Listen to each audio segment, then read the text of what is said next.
Chapter 869. Planet Silu was located in the south area of the Milky Way.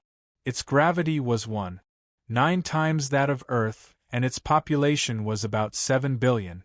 Its volume was slightly smaller than Earth, but the surface area of the planet was about 40% larger than Earth. It was 170 million kilometers away from the nearest star. The distance between Earth and the Sun was about 150 million kilometers. Its climate was very similar to Earth. There were a total of 15 countries on this planet, and they had formed a federation for many years. The coordination between them was very good.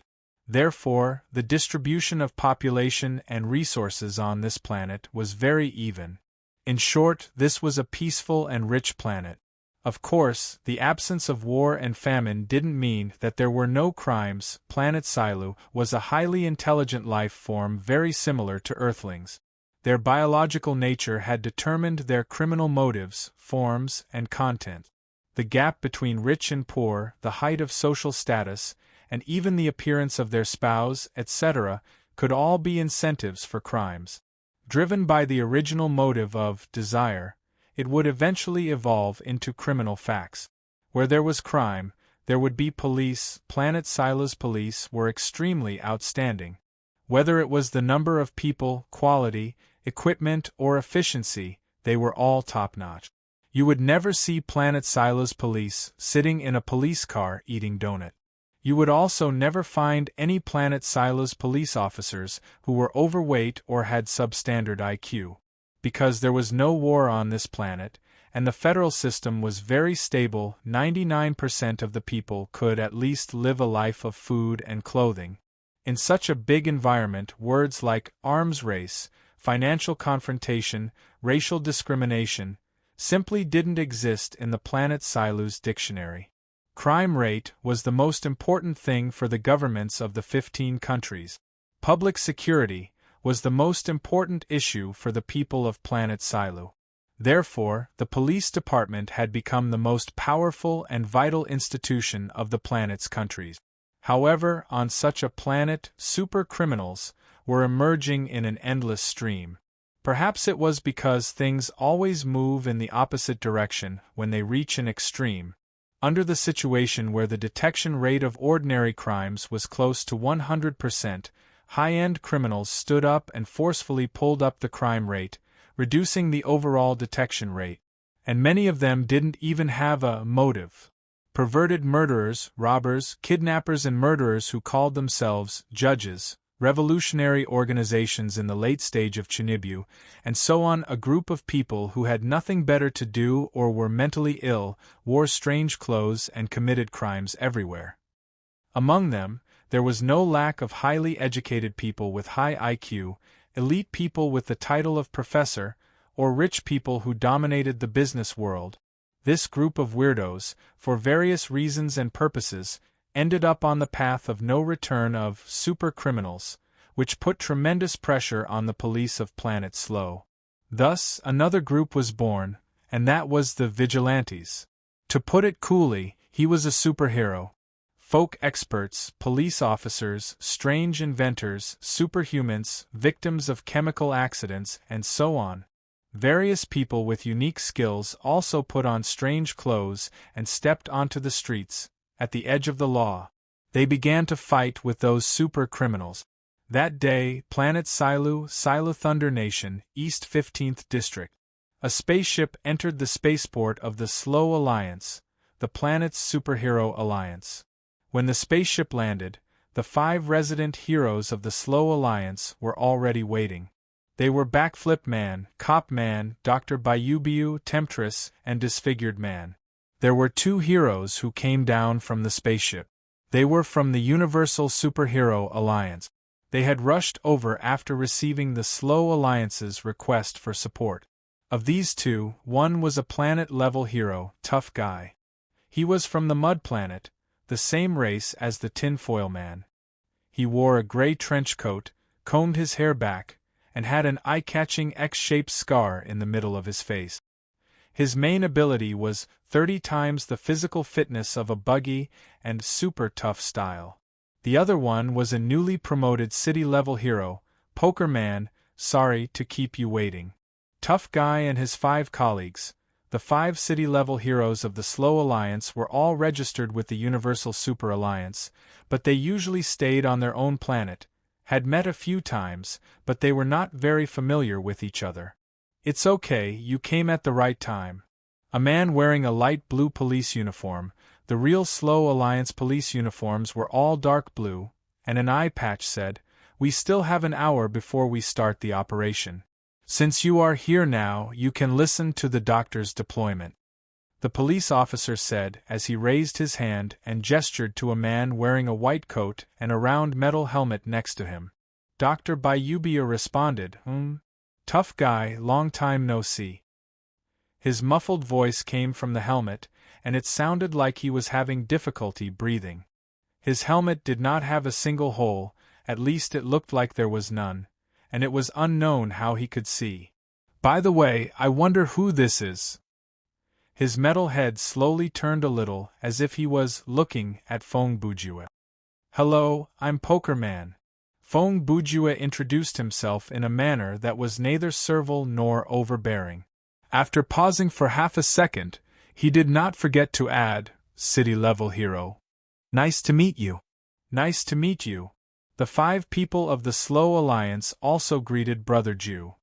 A few seconds later, Tough Guy said to them, "Although the support application you submitted this time is to deal with a sea-level crisis, a crisis that is enough to destroy a planet. Under normal circumstances, the Alliance will send at least one planetary-level hero to lead the team, but considering that the Slow Alliance itself has relatively strong combat power, the Alliance only sent the 2 of us. I hope you don't mind." "It's okay, we submitted the application just to be on the safe side." A guy with a hoarse voice and bandages all over his face who looked like a mummy, "That's right, he's the disfigured man," immediately said, "The doctor's plan is in the bag. We applied for a planet-level hero to come here just in case." Hearing this, Fong Bujua could not help but think, "TSK, after all this time, am I redundant? Well, I can get credit for being a bystander, why not?" "That's good." Tough Guy replied then, "Doctor, should we change places and talk about the plan?" Dr. Bayubia responded and raised his arm. "Gentlemen, this way please." In this way, after a simple exchange of greetings, Fong Bujua followed the other heroes to the command center of the Slow Alliance. At the same time, in an underground base in the East 20th District, a tall figure was standing in front of a huge screen with his hands behind his back, observing the operation of various parts of the base. He was the creator of the sea-level crisis on planet Slow this time, General Quake. Quake had a body shape that was obviously different from other Slow people. The physique of Slow people was similar to humans, their skin was lavender, and the facial features on their faces were more open and protruding than humans. He was more than twice the height of an average person, his body was wide and thick, his weight was astonishing, and his physical strength was difficult to estimate. And he also had superpowers. Quake could be said to be one of the most powerful supercriminals on this planet. "General, the detector shows that a Cosmos Super Alliance spaceship has just landed in the base of the Slow Alliance." At this time, such a sentence sounded from the walkie-talkie on the console. They really came." Quake snorted coldly and replied, "Pass down the order to bring that guy's imprisonment device to the ground and prepare the awakening procedure." "Yes, sir." His subordinate replied loudly and ended the communication. After a moment of silence, Quake sneered, Those guys in the Alliance thought that they could stop me with the support of the Cosmos Super Alliance." His eyes moved slightly and looked at the corner of the screen in front of him. "How would you know that I still have this trump card?" 15 minutes later, in the command center of the Slow Alliance. The above is the general situation of this crisis. Dr. Bayubio had already finished explaining the main content of this crisis to Brother Bujua and the others. Fong Bujua stared at the people at the table in front of him with a pained expression and said in a deep voice, "Let me sort out the whole thing." He subconsciously pressed his right index finger to his temple to relieve the pain of his logic being violated. That guy who called himself General Quake was born in a rich family, was handsome, highly educated, married a movie star as his wife, had 2 healthy children, and lived a happy life. But one day, I don't know if it was because he had eaten too much or because he had eaten too much, but he suddenly felt that such a life was meaningless. So, he abandoned his wife and children, spent all his wealth, and ran out into the universe alone to wander. It just so happened that he found a mysterious lost spaceship called the Dark. And on that ship, he encountered some kind of strange ideology preaching and body modification. After that, he returned to Slow and formed the Quake Army, vainly trying to conquer the entire planet and enslave the people here. Fong Bujue said up to this point in one breath and looked at Dr. Bayubiu. So far I've summed it up correctly, right? Except for some strange ambiguity in the wording, everything is correct. Dr. Bayubiu replied. Okay. Brother Bujue continued.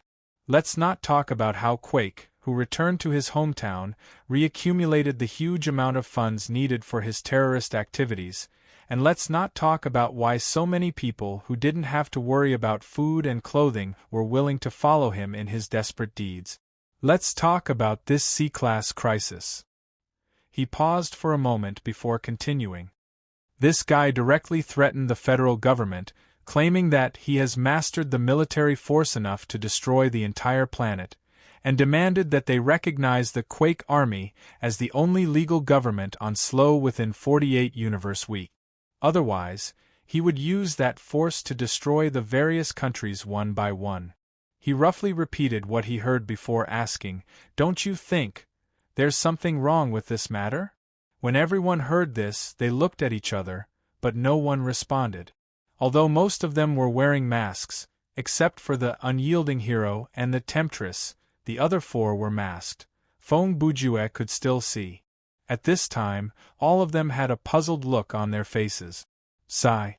Let me ask you this. Fong Bujue sighed and continued. Does Quake know about the existence of the Slow Alliance? Yes, Dr. Bayubiu replied. Does he know where your base is? Brother Ju asked again. Although it's not open to the public, the policeman replied. But the location of the base is known to all the governments of the various countries in the Federation. After all, we need the government to give us the right to negotiate in outer space. So, with Quake's intelligence ability, I'm sure he knows about it too, Dr. Bayubiu continued. Isn't that enough? Fong Bujue said. What do you mean? The unyielding hero looked at Fong Bujue in confusion. What are you trying to say? Poker man, if I were Quake.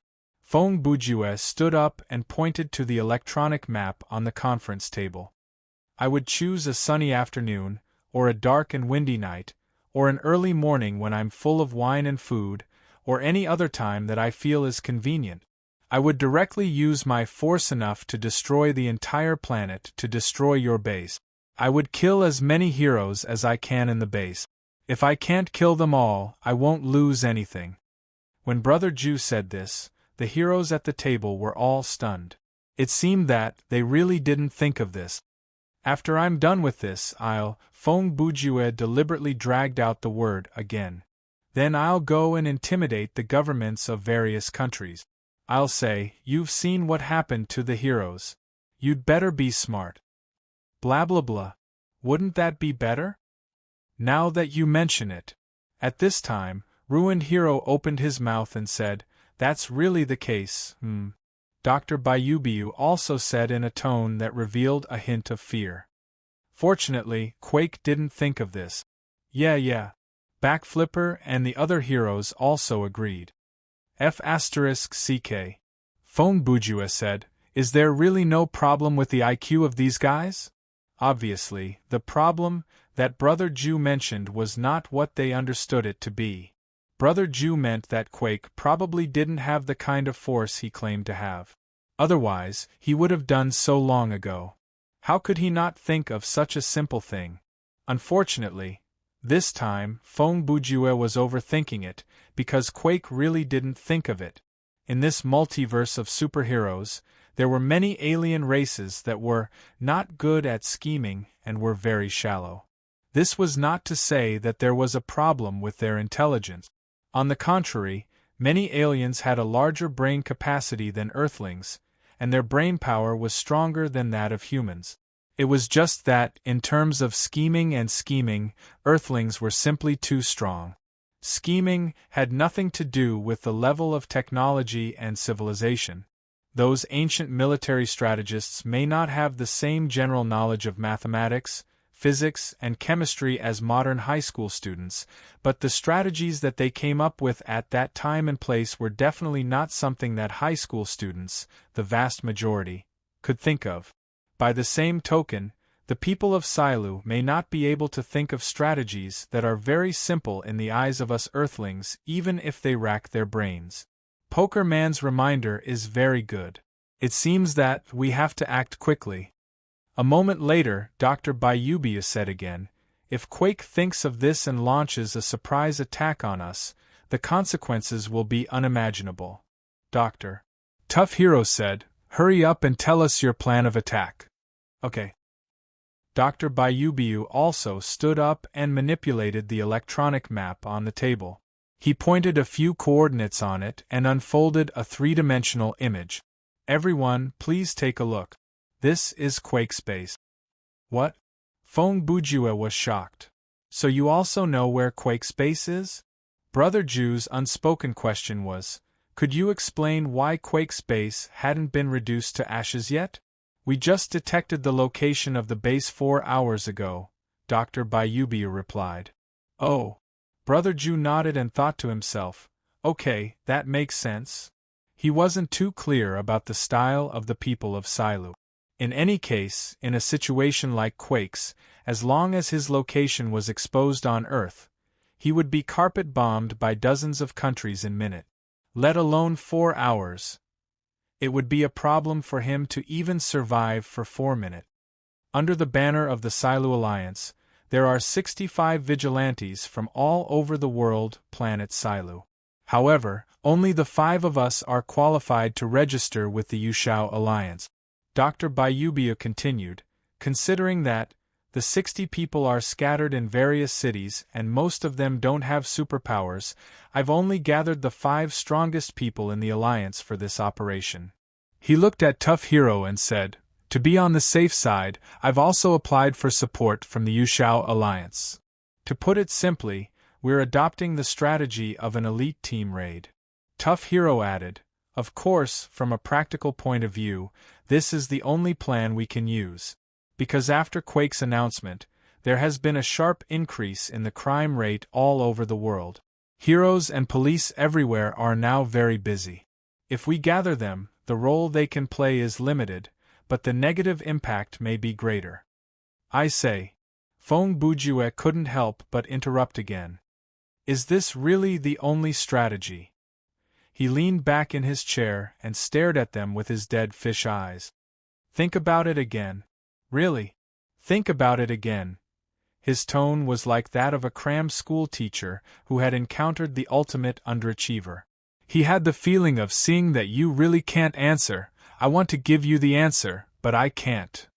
Poker Man, at this time, Tough Hero, who was sitting next to Brother Ju, turned his head and said, time is limited. If you have something to say, just say it. Sigh. Okay. Fong Bujue continued, my plan is like this. Chapter 870. It was 1:45 on planet Slow. There were only 15 minutes left until the deadline announced by General Quake.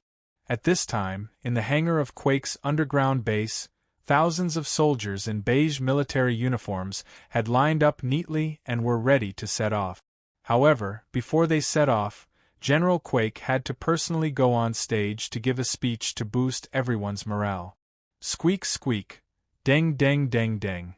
Before Quake appeared on stage, a rhythmic piece of music played on a huge screen on one side of the hangar. 2 seconds after the music started, Quake, who was dressed in military uniform and had an ambiguous smile on his face, appeared on the screen. Work hard, no problem for you. He smiled at the camera and said, You also need to have hobbies. The scene changed.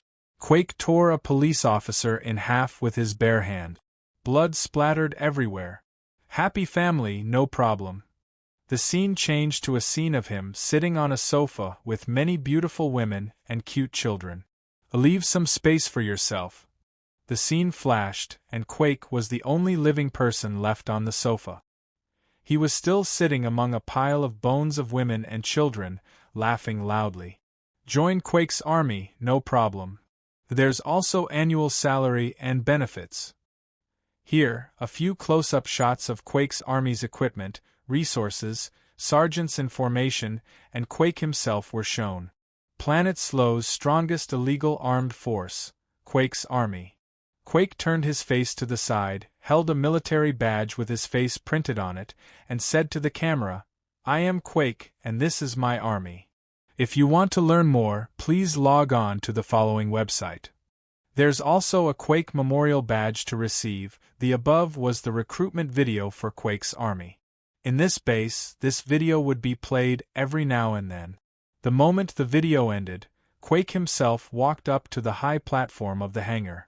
The big screen just happened to switch to real-time mode, and the camera was aimed at the general's face. Soldiers. Quake cleared his throat, spoke into the microphone in front of him, and went straight to the point. The time for the decisive battle has arrived. Long live the general. Long live Quake. Quake, I love you. Please try dating me. The sergeants below, all men, without exception, were clamoring, and their morale was extremely high. But for some reason, there were some strange noises mixed in. A few seconds later, Quake waved his hand, indicating that the people below could keep quiet. After the audience returned to silence, Quake continued, This operation will be the beginning of our Quake Army's unification of the Milky Way. He clenched his fist with one hand and said loudly, First, it's to dominate Slow Planet and then. He hesitated for a moment. It's, the next planet. Obviously, the general's strategy had to stop here. Before this goal was achieved, it would be very difficult for him to plan the next one. However, his subordinates did not care about this. They still responded to the general's declaration with great enthusiasm. Right at this moment, suddenly boom, a loud sound rang out. In an instant the earth quaked and the mountains shook. Almost everyone in the underground base staggered and fell to the ground. Only Quake himself remained standing. What's going on? Quake's reaction was quite extraordinary. After a moment of panic, he shouted into the communicator he carried with him. Headquarters, respond quickly. Report the current situation.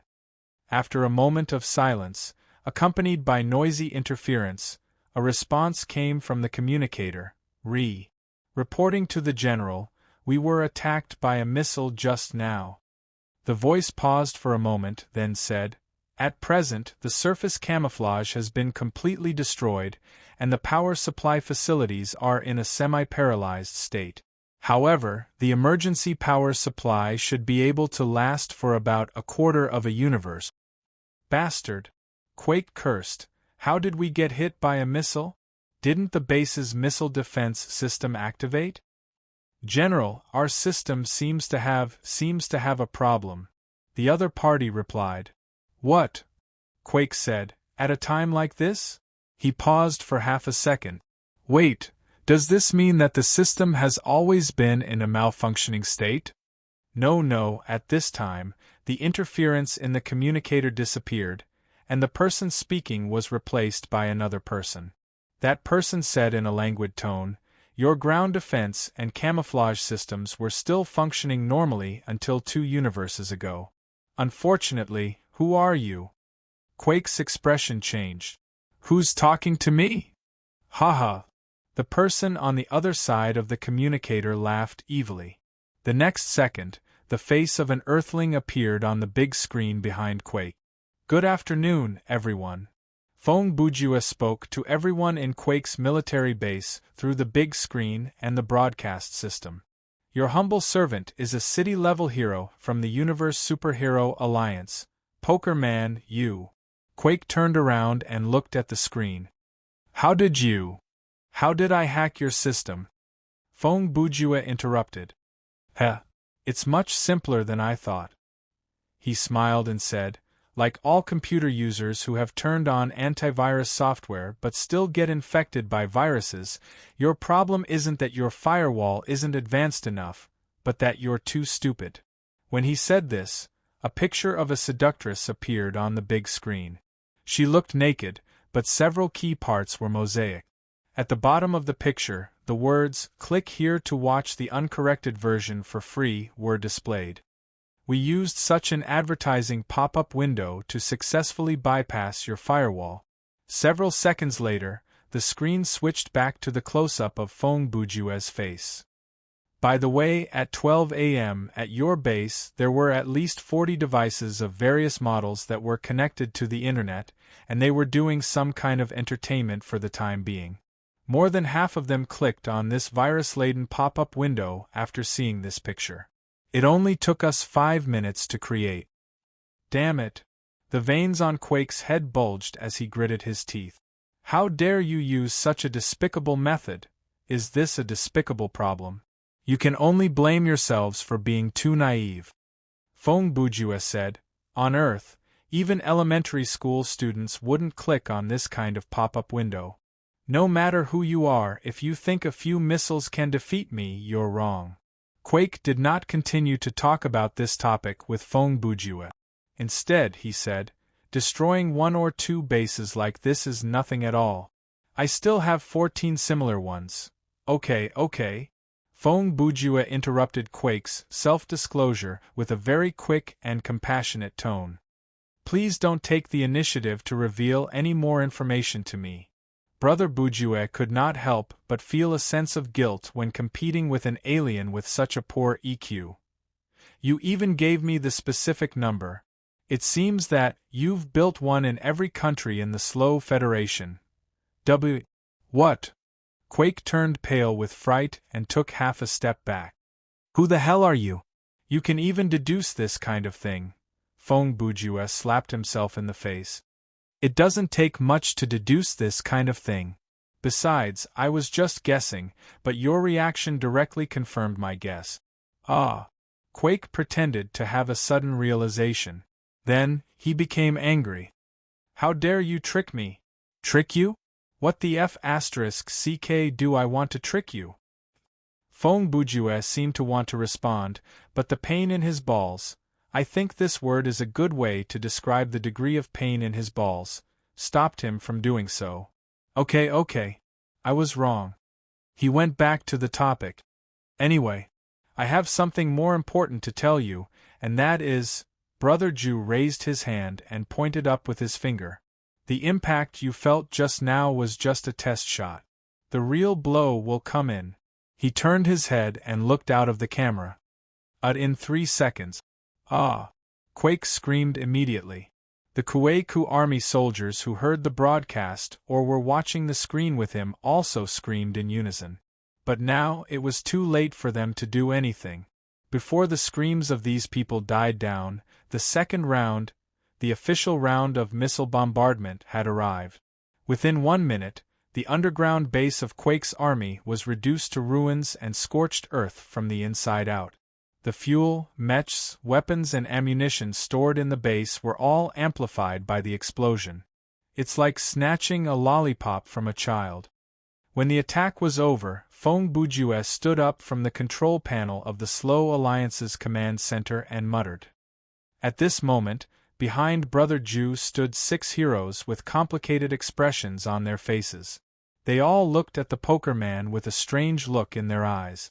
They all had the same question in their minds, is this guy really a hero? Are you sure he's not a spy sent by a supervillain? What's wrong?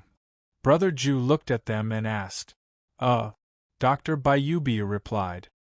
I really didn't expect that General Quake, who has been fighting against us for so many years, would so easily, when you look back after you've done a lot of things, you'll find that it's not that difficult. Fong Bujue continued. In fact, Brother Ju's strategy was not complicated. He just contacted the government of Slow Lay and told them the coordinates, time, and method of the missile strike. Then, he asked Dr. Bayubiu to write an implant program that could shut down the enemy's defense system. For the doctor, this was a piece of cake and could be done in a few minutes. After that, he asked the temptress for a photo and asked the doctor to use this photo to create an advertising pop-up virus program. The problem was, a plan of this level was not something the people of Slow Lay could come up with, because their general logic went like this. Although they knew the location of Quake's army base, they had a missile defense system, so there was no need to think about missile attacks. Although they could write a program to shut down the enemy's defense system, they had a firewall, so there was no need to think about cracking the invasion. And so on. As for advertising pop-up windows, phishing software, bundling programs, and so on, even though it was something that could be easily done technically, they just couldn't come up with such ideas. As an experienced and knowledgeable Earthling, objectively speaking, Earthlings have indeed seen many terrible things that people from other planets can't even imagine. Feng Bujue had already read some information about the people of Slow Lay on the spaceship. After coming to the Slow Alliance, he listened to the story of General Quake, and through communicating with the heroes, he had a rough grasp of the personality and behavior patterns of the people of Slow Lay. Therefore, he planned a battle like this. Oh right. At this time, Feng Bujue thought of something and said, "Are there any other super criminals on your planet that are difficult to deal with? Since I'm already here, I might as well take care of all of them." When he said this, his tone and demeanor were very similar to the kind of big brother from a relative's family who was a few years older than me, didn't have much contact with me, and didn't even know his full name, but was very good at playing games. During the holidays, this kind of person would appear at your house, with a domineering, disdainful, or narcissistic look in their eyes. In the name of playing games with you, they would easily clear all kinds of action games that you couldn't beat, and point out all kinds of mistakes and shortcomings while you were playing. Then, they would check the progress of all the RPG games you played, comment on your team, reveal the plot and ending of the game, and explain the hidden items, gameplay, or bugs. In the simple, happy, and childhood years before the internet was popularized, we were kneecapped by this kind of person again and again. Even today, in this era where you can see the complete game walkthroughs just by typing on the keyboard, these guys' lofty image hasn't changed at all. Because after I read the walkthroughs, I felt even more strongly that the people who could explore or memorize this information back then were really amazing. Well, there is. Dr. Bayubius stuttered. But are you sure you want to? Let me take a look at their information first. Feng Bujue interrupted the man, but his tone was still polite. When the heroes of the Slow Alliance heard this, they were at a loss. After a few seconds, they turned their heads to look at Hardbody. This planetary-level hero had been left aside for a long time. He was supposed to be the real protagonist of this operation, but unexpectedly, Brother Ju planned in the shadows and nipped a sea-level crisis in the bud. This made Hardbody lose the opportunity to perform. Since Pokerman said so. Hardbody knew that the five looked over, waiting for him to make the decision. After all, he was the highest-level hero here. I don't think there's anything wrong with it. He paused. In this cosmic year, I haven't booked any other missions. I'll stay here and take charge. If there are any emergencies, I can deal with them in time. With Hardbody's words, the five heroes of the Slow Alliance had nothing to worry about. Dr. Bayubiu immediately said, "Okay, Pokerman, wait a minute, I'll transfer the data to you." "Thank you." Feng Bujue responded and turned to Hardbody. "Senior Hardbody, can I trouble you to go back to the spaceship and report the results of the mission to the Alliance? It's more convenient for us to report directly than to feed back the information from here." Okay. Hardbody hesitated for half a second and said, "Speaking of which, we might be able to break the sea-level crisis handling record this time." As he said this, He turned and walked out. Wait. At this time, the policeman stepped forward and said to Hardbody, I think it's better to be cautious. You mean? Hardbody said in a deep voice. Let's check the scene first and see the specific situation with our own eyes. It's not too late to report later. The policeman said. That's right. Backflipper also followed. I'll go with you. I'll come too. The disfigured man's hoarse voice followed. So, the few of them boarded the spaceship together with Hardbody and went to the scene to confirm the results. Fong Bujue stayed in the command center of the Slow Alliance to check the information brought up by Dr. Bayubiu. The Temptress was responsible for communication and negotiation with the federal governments to stabilize the global situation after the incident. It seemed that everything was proceeding in an orderly manner, but, at the same time, in the East 20th District, on the scorched earth, a big hand broke out of the ground, followed by an arm, a shoulder, a head, a torso. 30 seconds later, General Quake, who was covered in bruises and battered, crawled out of the ground. As mentioned previously, Quake had a strong body that was different from ordinary people, the people of Slow, and he also had superpowers. Therefore, even though he was buried alive in the ruins of the underground base, he was still alive. Relying on his amazing strength and will to survive, and under the protection of his superpowers, Quake dug all the way up and finally returned to the surface after a few minutes. Ha ha, bastard! The first two things Quake did when he saw the light of day again were to gasp for breath and curse. One day, I will make you pay. Heh! The sorrowful cry of a defeated dog. Suddenly, a voice came from not far behind Quake. Quake was shocked when he heard this because part of his superpower was perception. If someone came within a radius of 10 meters of him, he would definitely be able to sense it, but at this moment, he was completely unable to sense the owner of this voice. Who is it? Quake endured the pain in his body, hurriedly stood up, and suddenly turned his head. What he saw was a humanoid creature with a mummified appearance and a body that was emitting a faint golden-red glow standing in front of him. You went through so much trouble to dig me out of the ground, but you don't know who I am? The creature asked back. You are. Quake realized something, and then he began to tremble unconsciously. That's right. The creature finished his words. It's me. He paused for a moment. Although I have been imprisoned in that, I am very clear about what happened outside. He shook his head. I have to say, you are very stupid. Hearing this, a trace of anger flashed in Quake's eyes, but he did not interrupt because an indescribable sense of fear made him unable to open his mouth. I am not some frozen animal. The equipment you prepared and the so-called awakening program are purely superfluous. The creature opened his arms. As you can see, you only need to use weapons to forcibly destroy that and let me out. After all, I am immortal and indestructible. Chapter 871. 20 minutes later, in the command center of the Slow Alliance. That's all? Fong Bujue had finished reading the information provided by Dr. Bayubiu. The professor replied, You've finished reading?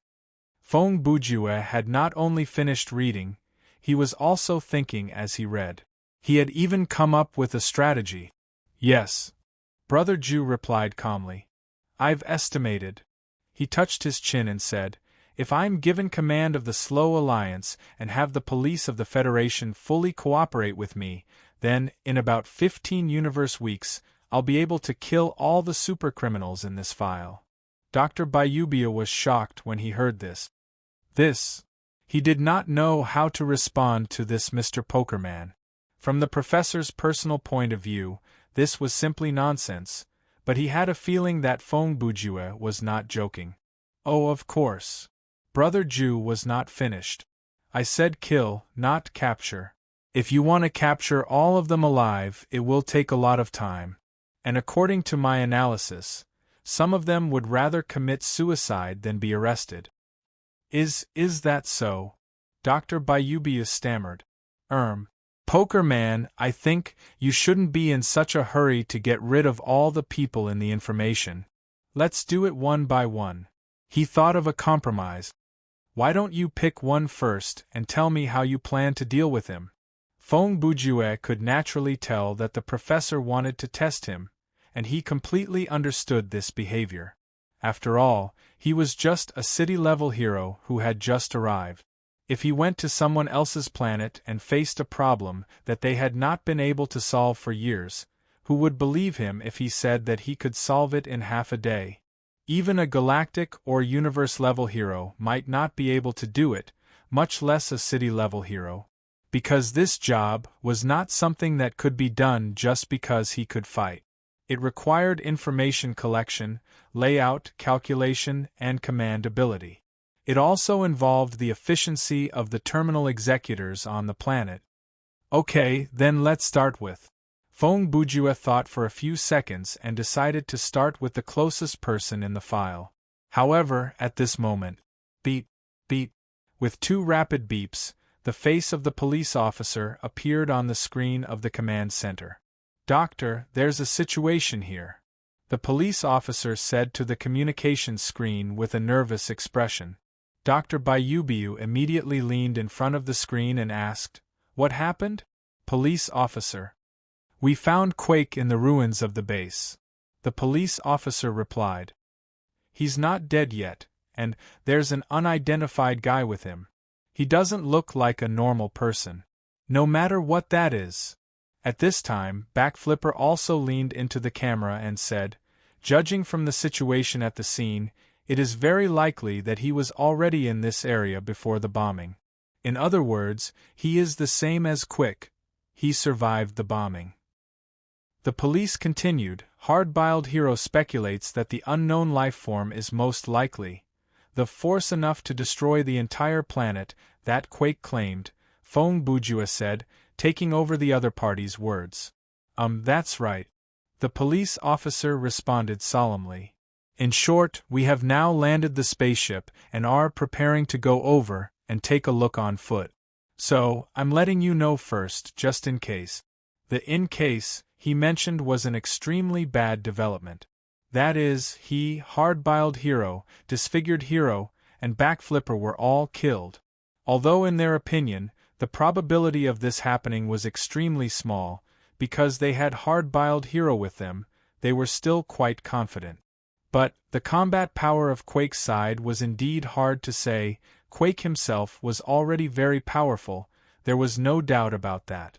And if that unknown lifeform really had the strength to destroy the planet, then its strength was at least at the level of a planet-level hero. If that was the case, the situation was not optimistic. Therefore, the cautious police officer still contacted the base first. If there was really a "in case," the doctor and the others could ask for help from the Yushuan Alliance as soon as possible. "Okay, I understand." After pausing for a few seconds, Dr. Bayubiu replied in his muffled voice in all seriousness, "Don't forget to bring a video communicator so we can also see the situation at the scene." "That's exactly what I was thinking." When the police officer said this, the camera moved along with him. It seemed that he was holding a portable communicator at the moment to contact the base. At the same time, on the scorched earth. "Are you the cannibal corpse?" Quake's conversation with the mysterious lifeform continued. "What an arrogant guy." He snorted coldly. "Humph! Is this how you talk to your master?" "Ha! Ha ha ha ha!" Hearing this, the mysterious lifeform laughed loudly. After laughing for a few seconds, he replied, "Quake, if it weren't for the fact that I still think you have some value, you would have become an appetizer by now." A trace of ferocity suddenly appeared on his rotten face. "Let me tell you, I've been hungry for a long time. For a long time. Even I am surprised that I haven't pounced on you and swallowed you." Quake took half a step back and murmured. The slightly suppressed feeling of fear was stimulated by the other party's invisible aura and rose again. "Listen, you ignorant, humble, deformed Sloudian." As the creature spoke, he began to stretch his body as if he was warming up. My origin is far older than you think. My original name has long been forgotten by this universe. The so-called cannibal corpse is just a boring legend that has been passed down on your planet. Just like the other planets I've been to, every place I've been to, people would give me a similar name. Demon Devourer, Curse of Terror, Blood Drinker. These names reflected the fear in their hearts, and to a certain extent, reflected the deeds I've done. However, if you ask me to give myself a proper name, I think it should be a Blood Corpse God. After saying this, the Blood Corpse God looked directly at Quake and said, Quake, if you think that you can be my master just because you rescued me from the seal, then you are gravely mistaken. I advise you to have a little self-awareness. Don't think that you have become some kind of high-level existence after being transformed by Kirsten on the dark. He paused for a moment, then continued, The difference between our levels is too great. You should be grateful to be able to become my servant. If you are obedient, I can give you some benefits. For example, after a few years, I can give you 1 or 2 planets and let you become a dictator. After saying this, he changed the topic. But, if you don't know how to appreciate favors, At this moment, Quake's face was covered in sweat. He didn't know why he was so afraid and wanted nothing more than to kneel in front of the Blood Corpse God. However, he seemed to have understood the gap between him and the other party. No, subordinate. He changed the way he addressed himself. I dare not. Ha ha ha, very good. The Blood Corpse God smiled. That smile of his was even scarier than when he wasn't smiling. Then, now.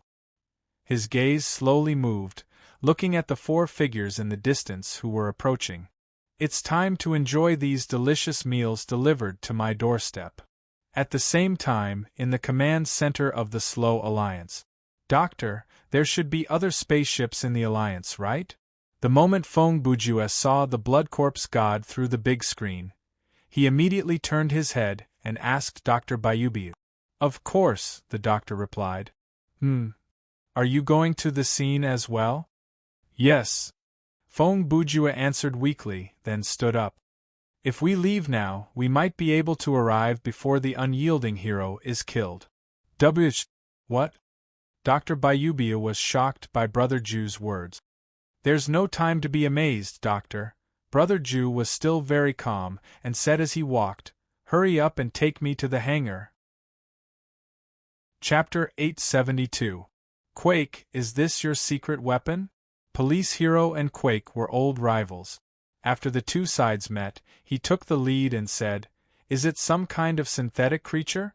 Or is it a modified human like you? With your shallow knowledge, you can only make this kind of inference. Quake turned around and looked at Police Hero. What did you say? Police Hero raised his voice. Do you want me to give you a hint? Facing these heroes, Quake's momentum returned. He restored his usual domineering attitude and said in a deep voice, Half a cosmic era ago, I stole an ancient age book from the Sluri National Museum. Do you still remember? As soon as these words came out, except for Tough Hero, the other 3 people's faces changed abruptly. Of course, since they were all masked, it was not very obvious. You. Could it be that you? Police Hero stammered. You bastard. The disfigured man cursed in his hoarse voice. You actually released that kind of monster. Backflipper said angrily. What's going on? Tough Hero turned his head and looked at his 3 companions. Judging from the reaction of the 3 people, they seemed to already know what Quake had done, as well as the identity of the strange humanoid creature. I'll explain it later when I have time. At this time, the police officer's entire body was tense as he looked warily at the bloody corpse god behind Quake. In short, Quake dug up a legendary ancient monster, which is the guy next to him at this moment. Be careful, Tough Hero. Backflip Hero also said, according to legend, that monster has destroyed many planets, is extremely powerful, and specializes in eating highly intelligent life. Hearing this, Tough Hero responded indifferently and subconsciously took a few steps forward. Is there such a thing? He. Seeing Tough Hero's reaction, Blood Corpse God also laughed. Tough Hero, is it? I can see that you're the most delicious among them. Delicious? Only my first ex-wife has ever used this word to describe me. Hard-boiled Hero repeated the word and chuckled. Only my first ex-wife used this word to describe me. While speaking, he directly took out a pile of tobacco leaves from the pocket of his trench coat and put it into his mouth to chew. TSK. I still remember, TSK. I was 18 years old, TSK. I had been repeating a grade for 11 years, drinking too much, and smoking too much, TSK. I finally married my class teacher. He smacked his lips as if nothing had happened and said a line full of complaints. TSK. Now that I think about it, I was really young back then. After hearing this, the 4 Silu Star people present all looked at him with admiration. Blood Corpse God, the corners of his mouth twitched twice, and he felt an indescribable strange feeling, pain in the balls. He didn't expect that his demonic and slightly gay threat would end up with such a reaction. Okay, TSK. Enough chit-chat. Bah. The tough guy didn't chew for long before spitting out the tobacco. He then looked at Quake and the Blood Corpse God and said, You two come at me together. I'll take care of you together. Ha. Ha. The Blood Corpse God laughed heartily. To be able to hear such a joke before a meal, it really is appetizing. Before he could finish speaking, a sudden change occurred. In the next second, Tough Hero moved like a rabbit. In a flash, he appeared right in front of Blood Corpse God and punched straight at his face. Bang! When the fist hit the target, it actually made an explosion sound and raised a cloud of smoke and dust. How does my 30x bouncing straight punch feel? After the unyielding hero unleashed such a powerful punch, his tone was still calm and composed. This is something that can even dent the outer armor of a spaceship. He did not expect the other party to answer his question, because he believed that the moment his fist hit the monster would have died. However, you're actually asking me how it tastes? The Blood Corpse God's voice immediately rang out. In the dissipating white smoke, the Blood Corpse God did not move at all. The head that received the heavy blow did not change at all. Not even a bruise could be seen. If I had to say, it would be not painful at all. This guy, what's going on? Hero was secretly shocked. Immediately, he silently raised his strength and punched again. Bang! Another burst of hot smoke exploded. This time, he hit the Blood Corpse God's abdomen. The strength of his attack was even stronger than before. Sorry, I was careless just now. I thought I could finish you with 70% of my strength. I was too naive. After the unyielding hero punched a second time, he said, This full-strength attack is my apology. Is that all? Unexpectedly, the Blood Corpse God's lukewarm response came again. At this moment, Hero's expression suddenly changed. His first reaction was to stomp on the ground and bounce back. Humph! The Blood Corpse God still did not move, allowing Hero to retreat. I thought I could play with you a little longer. He sneered. What a pity. If this is your full strength, then I really don't need to waste my time with you. Hero, let's go together. At this time, the policeman on the side shouted, If the 4 of us join forces, we can definitely. Do you think I'm dead? Suddenly, a voice interrupted the policeman's words. At the same time, Quake's figure had already appeared in front of the police officer, and his collision force came crashing down on him with a loud bang. At this moment, the policeman's attention was still on the battle between the Blood Corpse God and Hero. For a moment, he did not react and was about to be hit. Fortunately, another figure appeared in time, grabbed his shoulder, and dragged him back a distance like a bolt of lightning. The person who came to his rescue was undoubtedly the hero who had hundreds of thousands of super practical backward movement skills, Backflip Hero. Thank you, Backflip Hero. I owe you one. The policeman who was out of danger immediately turned back and said, You've already owed me thousands of times. I can't even count. Backflip Hero joked. Although he was joking, the expression on his face was not relaxed at all. Backflipper also realized that the monster in front of him, Hardman probably couldn't handle it alone, so they needed to help. But there was still Quake beside him. In a one-on-one fight, Quake was not afraid of any of the city-level heroes. If he wanted to restrain the three from the Slow Alliance, he would not be able to determine the winner in a short time. The three of you aren't qualified to compete with Commander Bloodcorpse God. In front of outsiders, Quake still decided to address the Bloodcorpse God as Sir, because he felt that calling him Master would be a little embarrassing. I'll take care of you all. As expected, Quake did intend to fight 1 against 3, but he never expected that. I don't need you to meddle in other people's business. The Bloodcorpse God's voice rang out. Just stand aside and watch. Don't disturb my meal.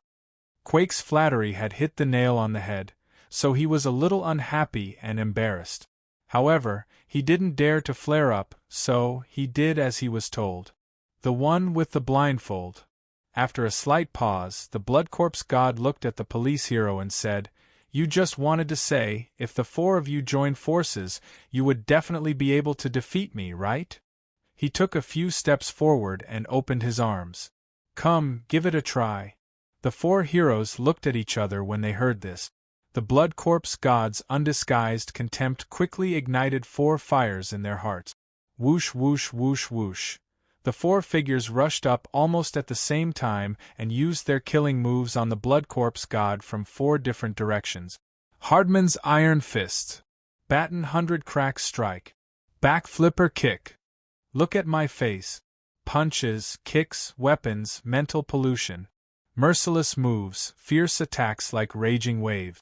Despite being surrounded by 4 people, the Bloodcorpse God still stood motionless, as if he was taking a beating. 5 seconds later, the chaotic sounds and collisions ended. The unscathed Bloodcorpse God glanced at the 4 people around him with an indifferent gaze. Very good. The ingredients have been sufficiently tempered. He paused for half a second. It's about time to add the seasoning. When he finished speaking, his mind moved, and an invisible force field spread out and enveloped the 4 heroes. Chapter 873. The Bloodcorpse God used to be an alien. As well, he belonged to an extremely rare race in the universe, the Inhu. The population of the Inhu race was very small. Even if one searched the entire universe, their number would not exceed 4-digit. Their bodies could quickly adapt to various unfamiliar and dangerous environments. Even if a newborn Inhu race baby was thrown into outer space, he would not die. A 10-year-old Inhu race child could move freely under a 20x speed buggy without any training. And this was a realm that countless aliens could not reach even after training. The body strength of an adult Inhu race member was higher than most synthetic metals. Their immune system could resist all natural bacteria except for biochemical weapons. Even if they really came into contact with biochemical weapons, they would not necessarily die, because they also had a heaven-defying metabolic system that could rapidly volatilize substances that were harmful to their body through the pores of their body.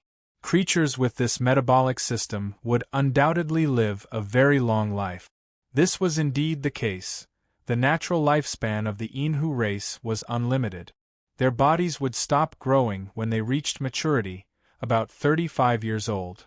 All body functions would reach their peak at this stage and remain unchanged.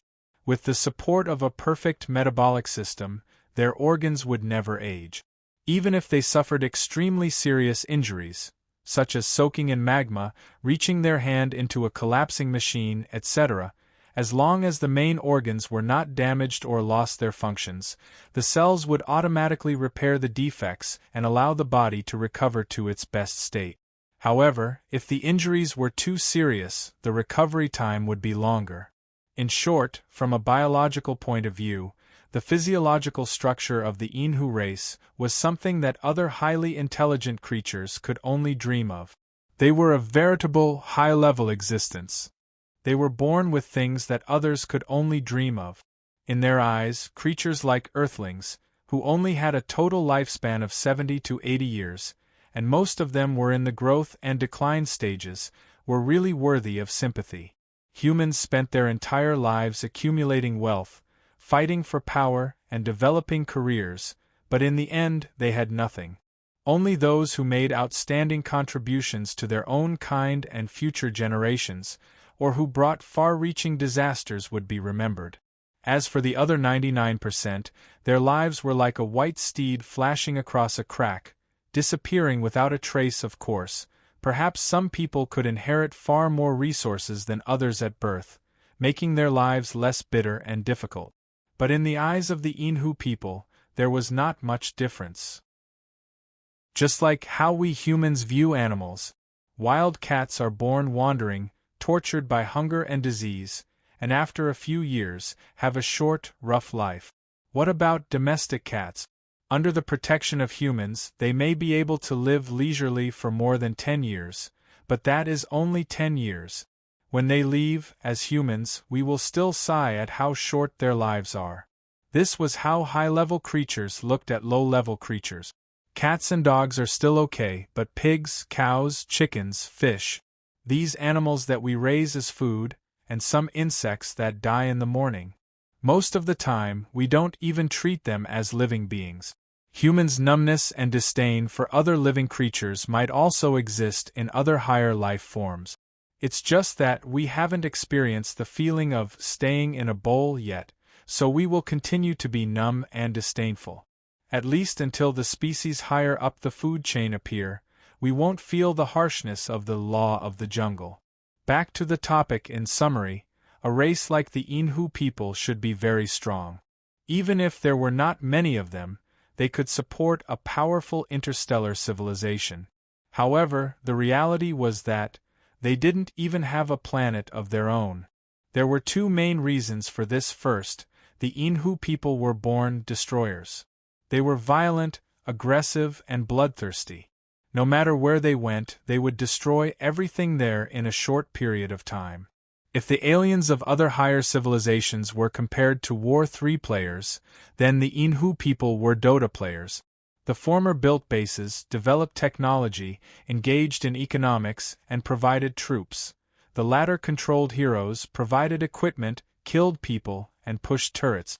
Therefore, unsurprisingly, the name Inhu became a taboo. Almost all galaxies and planets put them on the defense list. The more open-minded and harmonious planets had an attitude of refusing contact and reserving the right to defend. And those planets that had an iron fist policy used a plan of, as long as there are signs of them approaching our territory, we will kill them first and report later. In short, no one wanted to contact them, and no one dared to contact them. The Inhu people themselves had no intention of developing. Second, the Inhu people had an extreme physical defect, their reproduction method. If there was a god in this universe, then the god was fair after all. Perhaps this god regretted creating the Inhu people, so he put a curse on this race. The Inhu people were a monogamous race. They had no obvious sexual characteristics or related organs, and they didn't have estrus or desire.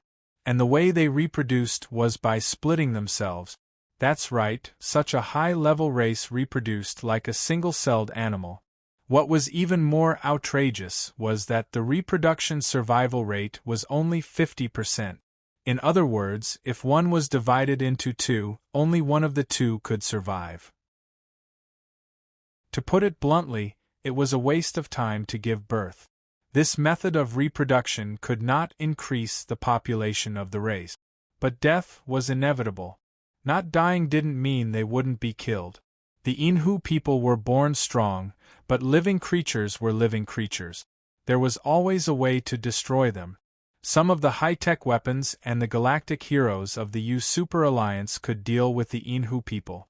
Therefore, their population was destined to be negative, and they were destined to die under this negative growth. Seeing this, someone would ask, then, did the Inhu people in the universe jump out from the cracks of a rock?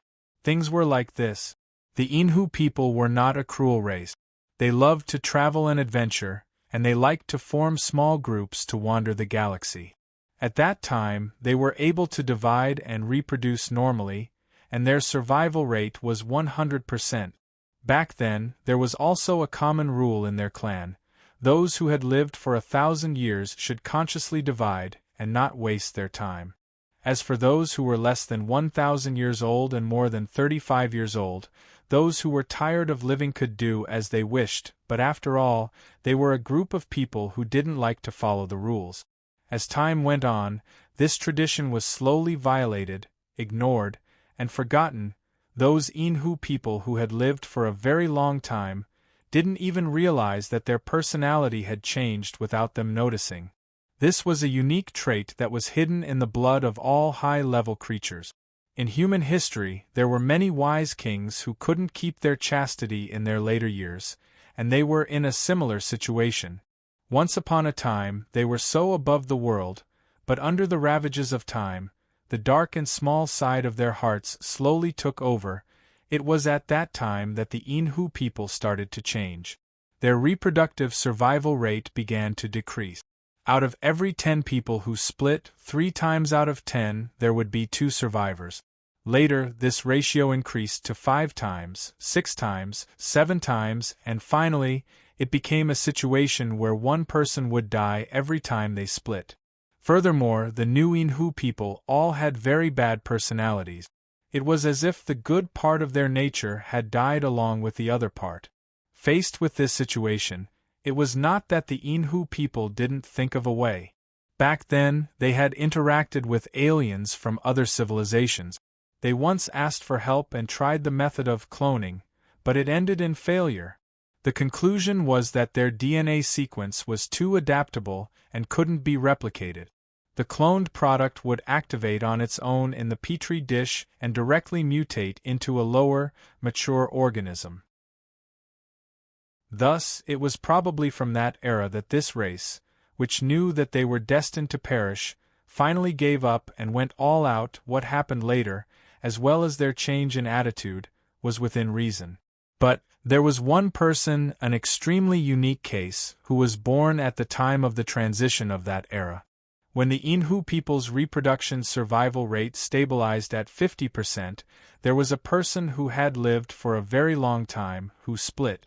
And the result of this split was that both of them survived. The problem was, one of the 2 Inhu babies was abnormal.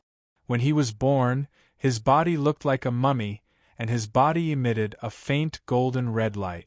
And his degree of brutality and bloodthirstiness was simply unbelievable. The first thing he did after he was born was to eat his own brother. In fact, the Inhu people didn't have the concept of brothers or blood relatives because they were all split from the same person at the source.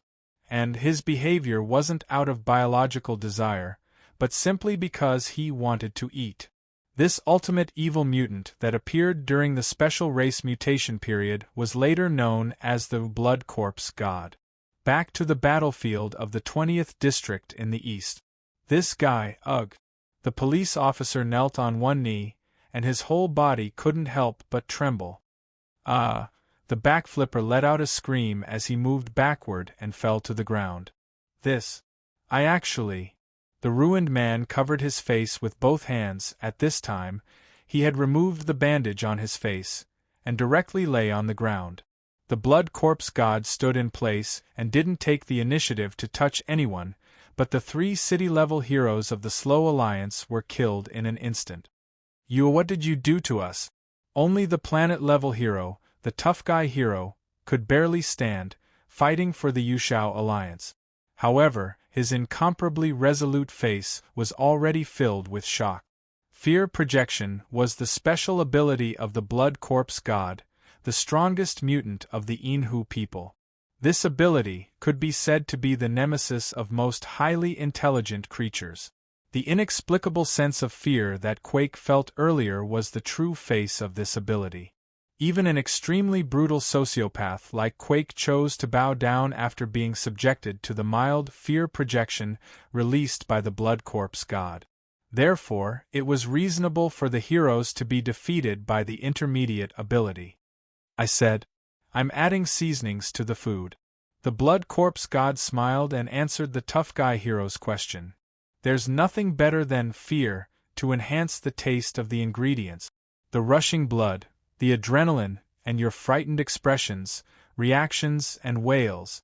"Ah," he groaned, and his whole body trembled with excitement for a while. For some reason, this action seemed quite wretched.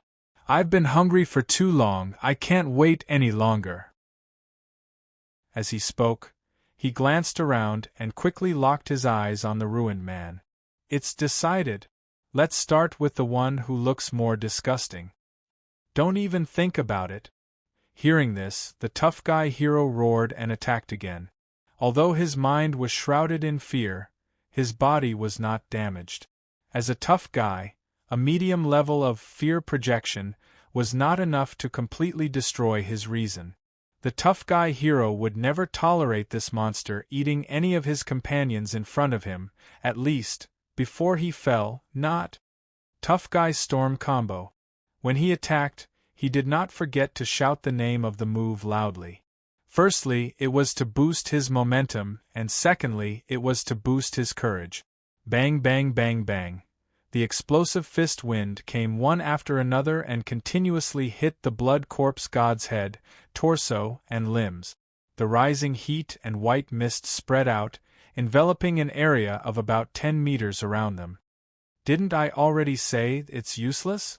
Under the fierce attack of the tough guy hero, the Blood Corpse god still stood still and spoke.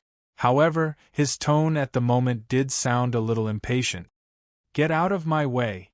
The next second, the Blood Corpse god roared and swept his arm. The force of this sweep brought about an earth-shattering raging wave, instantly sweeping away the surrounding heat mist into nothingness. However, when the smoke and dust that blocked his sight dissipated, the Blood Corpse god found that the tough guy hero and the 3 people who had lost their ability to resist had disappeared. "Ha, want to run?" the Blood Corpse god sneered. At this moment, the Blood Corpse god moved. On the other side, hundreds of meters away, the tough guy hero who was running wildly with his 3 companions was muttering, "This is really bad. No matter what, we have to send the 3 of them to the spaceship first. Leaving them near the battlefield will only increase the casualties." Just now, Quake called this monster Blood Corpse god. So there's such a guy on Slow, what a miscalculation. Fortunately, the policeman had the foresight to keep the video communicator on. Now, Dr. Bayubiu and Poker Man should have called for reinforcements from the Alliance. I don't know if I can hold on until the reinforcements arrive. The tough guy hero never screamed, and if you ask why, it was because he was the tough guy hero. Even if he suffered the kind of pain that was enough to tear his heart and lungs apart, the tough guy hero would only let out a muffled groan. At this moment, he let out a muffled groan, then he fell down. The policeman, the backflipper, and the disfigured man all fell to the ground, but the 3 of them did not have any serious injuries and just fell down. But the tough guy hero had his spine broken by the Blood Corpse god's punch.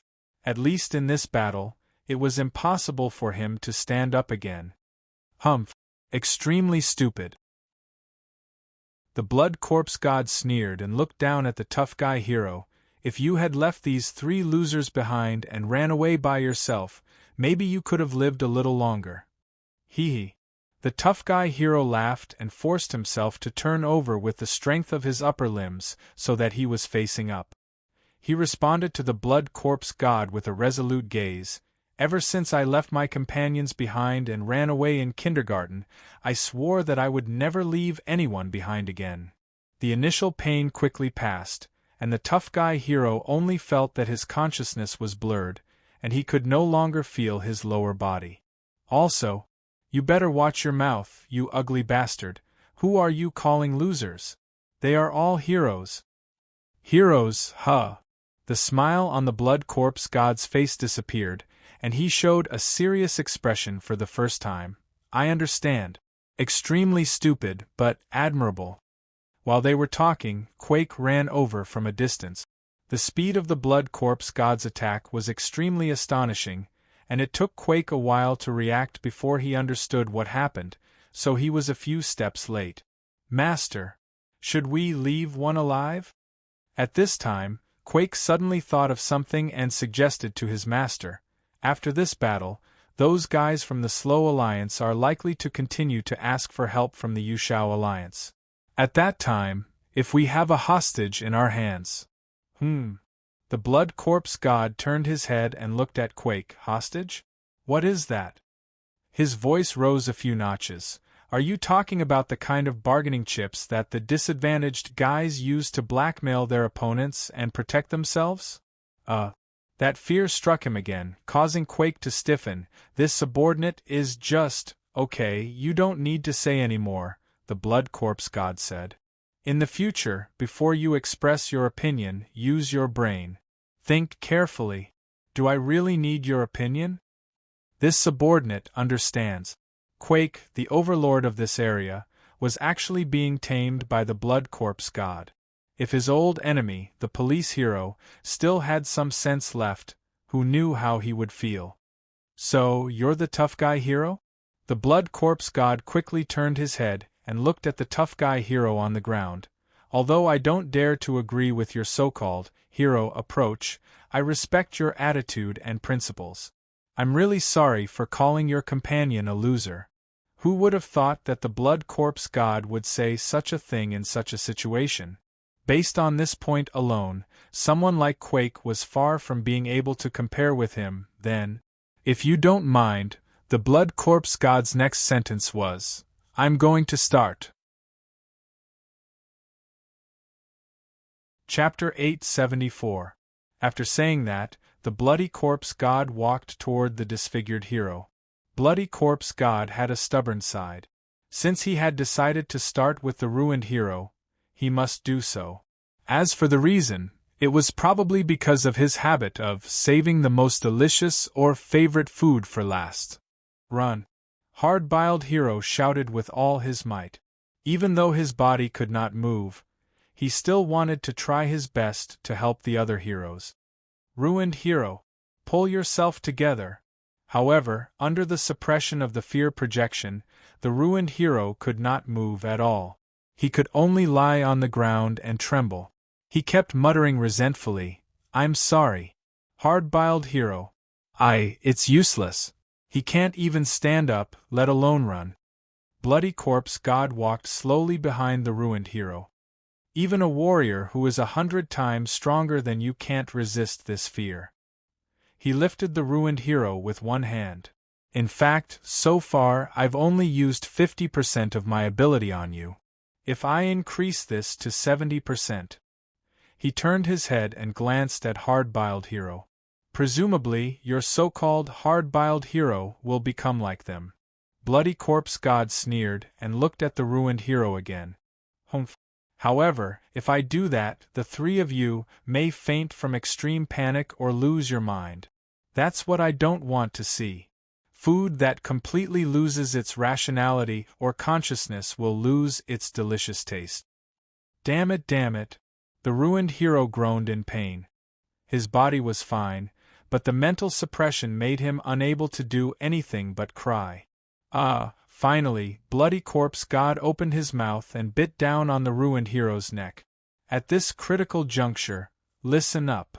In the sky, a man's voice could be heard through the spaceship's loudspeaker. I'll give you 10 seconds to put down the person in your hands. Then, put your hands on your head and kneel down to surrender. Bloody corpse god heard the voice and stopped biting. He raised his head and looked at the sky. There was a small spaceship hovering in the sky above this place. The voice just now was undoubtedly the voice of the person on the spaceship. It seems that food has come to our door again. bloody corpse god looked at the sky and muttered. As the saying goes, better to arrive at the right time than to arrive early. Feng Bujue's spaceship had also just arrived. Seeing that someone was about to die, he used the spaceship's broadcast system to make a provocative demonstration. His arrogant attitude piqued the curiosity of the blood corpse god, causing the latter to once again postpone his cannibalism. A few seconds later, Feng Bujue opened the cabin door in midair and jumped out. His figure fell straight down and landed firmly on the scorched earth. He looked at the blood corpse god, who was a few meters away. The bloody corpse god saw that the newcomer had an extraordinary aura, so he immediately threw the disfigured man aside and turned to look at his brother Jew. Poker man. The tough man lying on the ground saw this kid and immediately became anxious. You are not his opponent. Run. Go ask for help from the Yu Chao Alliance. The tough man did not ask Feng Bujue to save the three from the slow alliance because he felt that Poker Man, who was also a city-level hero, would most likely be killed in an instant. Asking him to save people was equivalent to asking him to die with them. Don't worry, we have seen the situation here through the communicator. Dr. Bayubiu is already contacting the alliance. Feng Bujue replied in a calm tone, if they are fast. Galactic-level heroes will be here in 1 or 2 universe weeks. 1 or 2 universe weeks. The blood corpse god repeated this key word, then sneered and looked at Brother Jew. Mr. Pokerman, since you have seen the situation here, then you should understand. He pointed to the tough man on the ground. If you are not as strong as him, there is no need for you to get close to me. He paused for a moment. Are you confident that you can deal with me for a full 2 universe weeks on the premise that you can protect your companions? Are you kidding? Feng Bujue said. 2 universe weeks? He stared at him with his dead fish eyes. 1 universe day, about 9 minutes, is the limit, okay? Ha. The blood corpse god laughed. You are very self-aware. Of course. Feng Bujue continued. The first time I saw you, I knew. You are not my opponent. As soon as he said this, what? The tough man suspected that he had heard wrong. What? Quake also suspected that he had heard wrong. What? The police officer was so shocked that he regained his senses. What? The backflipping man was so scared that he sprained his waist. What? The disfigured man sat up in shock. Ha.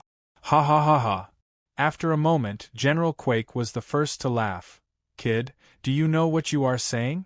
Haven't I made my intentions clear enough? Feng Bujue didn't even look at Quake. I am announcing. I will kill your boss, the blood corpse god, within 1 universe day. Is it that hard to understand? Humph. Arrogant person who doesn't know the immensity of heaven and earth.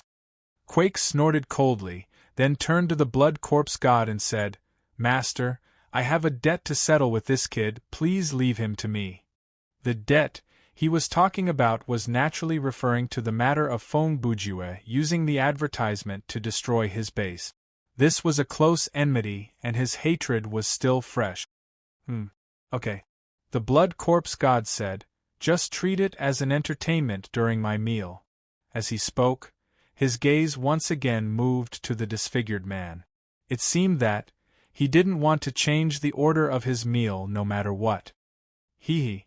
Quake clenched his fists in front of his chest and looked eagerly at Brother Jew. Prepare to die, poker boy. Unexpectedly, Feng Bujue replied in a tone that said he didn't want to pay any attention to him. Who do you think you are? Go play with your eggs. He faced the blood corpse god and said, Blood corpse god, I will give you 1 more chance, still 10 seconds. As long as you put your hands on your head, kneel down, and surrender, I can consider sparing your life. Ha! Before the blood corpse god could reply, Quake had already rushed forward, Ultra Vacuum Blade. Quake was one of the top supervillains on Silu, and his combat power was extraordinary. Under Brother Jew's repeated humiliation, he could no longer bear it. This ultra-vacuum blade was Quake's ultimate skill of condensing his ultra-wall into a blade-shaped attack. Its power could split gold and stone, and cut iron like mud. It was undoubtedly a killing move. Clang! In the next second, a strange sound rang out and everyone was stunned. How is this possible? Quake's eyes widened as he looked at the thin and weak figure in front of him in horror. Compared to Quake, Brother Jew's figure was several times smaller. The other party only used one hand. No, it should be said that the other party only used 2 fingers to clamp down on his ultra-vacuum blade, making it difficult for it to advance any further. In front of the telepathic finger, Quake's slash was really nothing. Of course, from a fundamental point of view, putting aside the fact that their moves countered each other, this kind of dramatic result was mainly caused by the difference in strength. The gravity of Silu was 1.9 times that of a buggy, which was slightly lower than Earth's 2.3 times. Under the same gravity, the basic physical fitness of the people of Silu was slightly lower than that of ordinary humans. Although Quake's body had undergone gigantism, his strength had been enhanced, and he had a certain level of superpower, if one were to make a horizontal comparison. In terms of pure physical skills, he was only about 4 times stronger than an ordinary Earthling. Compared to the current Fong Bujue, Quake belonged to the type that Fong Bujue did not need to activate any skills. He was the type that could be beaten to death with just his fists alone. So, Brother Jew had a reason for telling him to go play on the side. The name of the move is pretty cool. Fong Bujue turned his head 2 seconds later and looked at Quake with narrowed eyes. But it's not very powerful. Before he finished speaking, he had already taken out the WJQ-308 military shovel from his bag and swung it at Quake. Whether it was speed or strength, Brother Jew had the upper hand. In the face of the attack, Quake could not react in time and was directly hit by the front of the shovel. Half of his cheek was badly mutilated, and his huge figure flew sideways. After flying sideways for more than 10 meters, he fell down with a loud bang. It was unknown whether he was dead or alive. Oh! Seeing this, the Blood Corpse god turned to face Brother Jew again. Not bad, this kid. Is he really a city-level hero? Tough Man thought to himself. Even in terms of combat power, he is at least a planet-level fighter. He calmed down a little and thought again. But the situation is still not optimistic. If the Blood Corpse god uses that kind of terrifying power again, I'm afraid even Poker Man will be no match for it. Thinking of this, Tough Man hurriedly shouted, "Poker Man, take the police and the others away. If it's you, you should be able to do it." This time, Tough Man's request changed. At this moment, he thought that Brother Jew could save the other heroes. However, Fong Bujue's response was, "Senior Tough Man."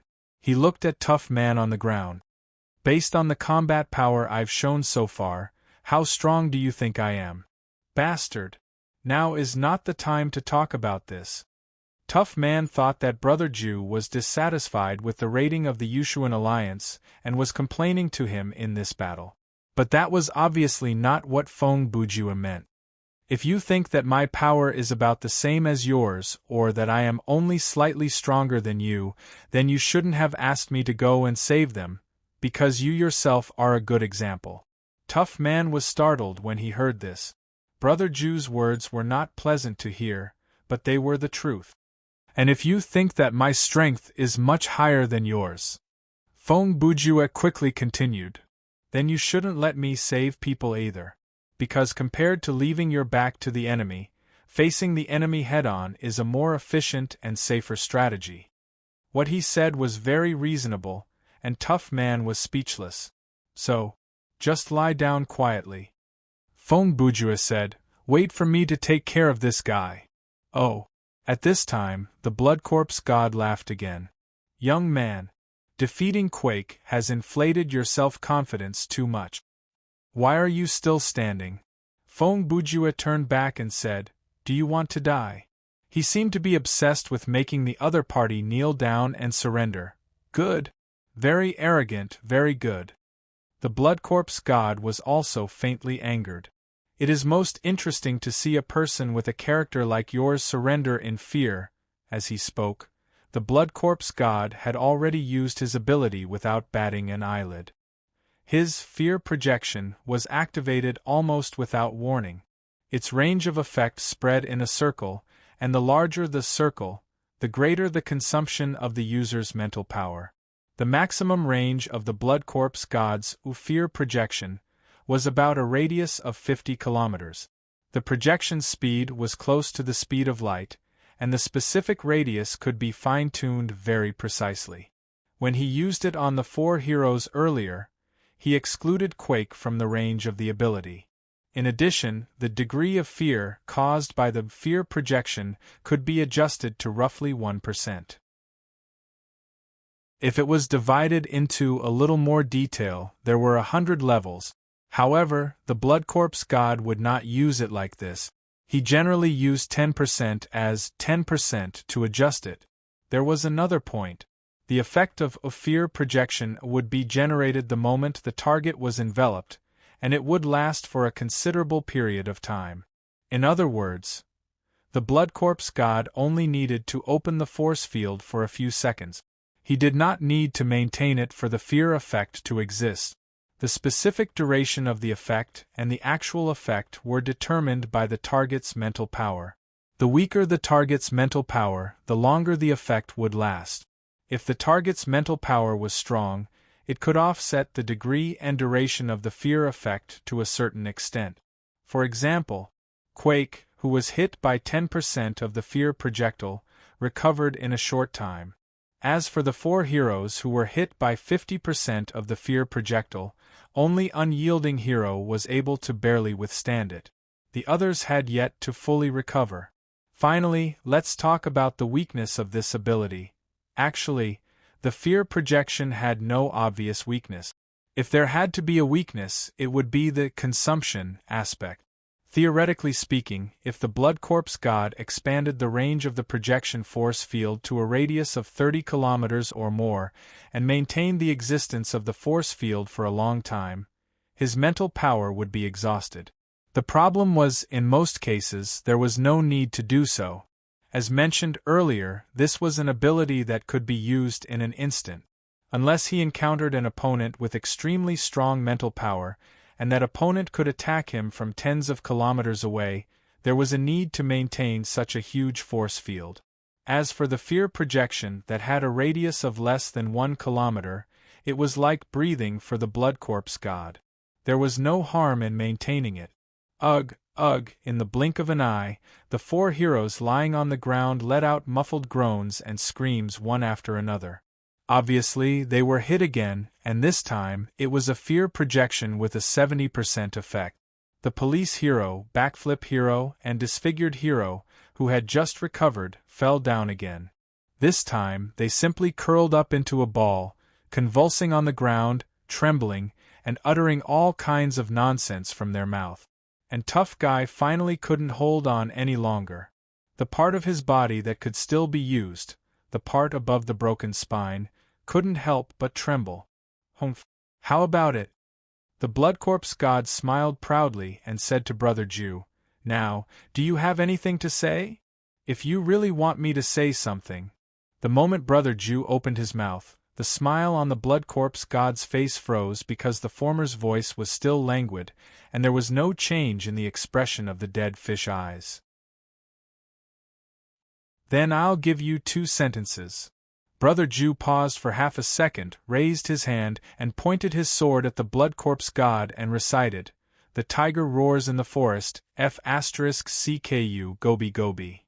Who the hell are you?" The Blood Corpse god's expression became dignified and cautious. In his long life, he had only encountered a few highly intelligent life forms that did not respond to his ability. The last one he encountered imprisoned him underground for more than 1,000 years. "Well said, I'm Poker Man, I speak for myself." Fong Bujue was not only unafraid, but he also laughed and talked wittily. In terms of mental power alone, the Blood Corpse God continued, to be able to completely resist 70% of the fear projection. This is the level of the highest race in the universe. He paused for 2 seconds. And the appearance of those races. I recognize them all. You're not one of them. Then I'll let you know me today. Feng Bujua raised his head and replied with a smile. I'm beginning to understand your confidence. The Blood Corpse God said, based on the combat ability you've shown, you should be 1 or 2 levels higher than that, Mr. Tough Guy. You know very well that you won't be affected by the fear projection. So, you think that with these 2 conditions you can defeat me? Yes. Feng Bujua nodded, but his next response was, your view is too shallow. I'm too lazy to correct you. Are you trying to provoke me? The Blood Corpse God continued. His tone did not sound like he was provoked. Instead, he sounded calmer. I can see that. From the beginning, you've been provoking me with your words. And the 2 sentences you said earlier. Although I don't quite understand the meaning, I can roughly guess that they're vulgarities. His eyes were glued to Brother Jew. From how I see it, you probably have some kind of trick, or at least you personally believe that you can use that trick to win the battle. So, you're trying to manipulate my emotions and make me fight on impulse, giving you a chance to use your hidden trump card. The Blood Corpse God's words hit the nail on the head. Yes, Brother Jew wanted to use the blade of necessity to break defense to attack his opponent. But he knew that this knife, only the first strike, was the most threatening. Once his opponent was prepared, a short weapon like the kitchen knife would not be difficult to deal with. In short, when facing a strong enemy, the first strike after the blade of necessity to break defense had to be used. Even if it could not kill the opponent directly, it had to inflict heavy damage on the opponent. If the opponent was already on high alert before the first strike, the effect of this equipment would basically be useless. I have to thank you for playing all kinds of tricks. The Blood Corpse God was still talking. To be honest, if you didn't say a word and attacked me as soon as you got off the spaceship, maybe I wouldn't be as wary of you as I am now. Humph. Feng Bujua sneered. Are you trying to say that I'm too smart for my own good? Isn't that the case? The Blood Corpse God replied. Looks like. I'm not the only one who wants to provoke your opponent. Feng Bujua said with a smile. As soon as he said this, the Blood Corpse God was shocked. This guy is so sharp. Why do you want to do this? Brother Jew's eyes moved slightly, and he said in a low voice, Are you worried, no, afraid of something? Chapter 875. Heh. Actually, I probably know what you're afraid of. Feng Bujua quickly answered. On the way here, I've already checked the relevant content of the ancient book in Slough through the spacecraft's computer. Combined with a few sentences of dialogue between the police and Quake, as well as some rumors circulating on the internet, it's not difficult to speculate that before Quake found you, you had been imprisoned in some kind of confinement device.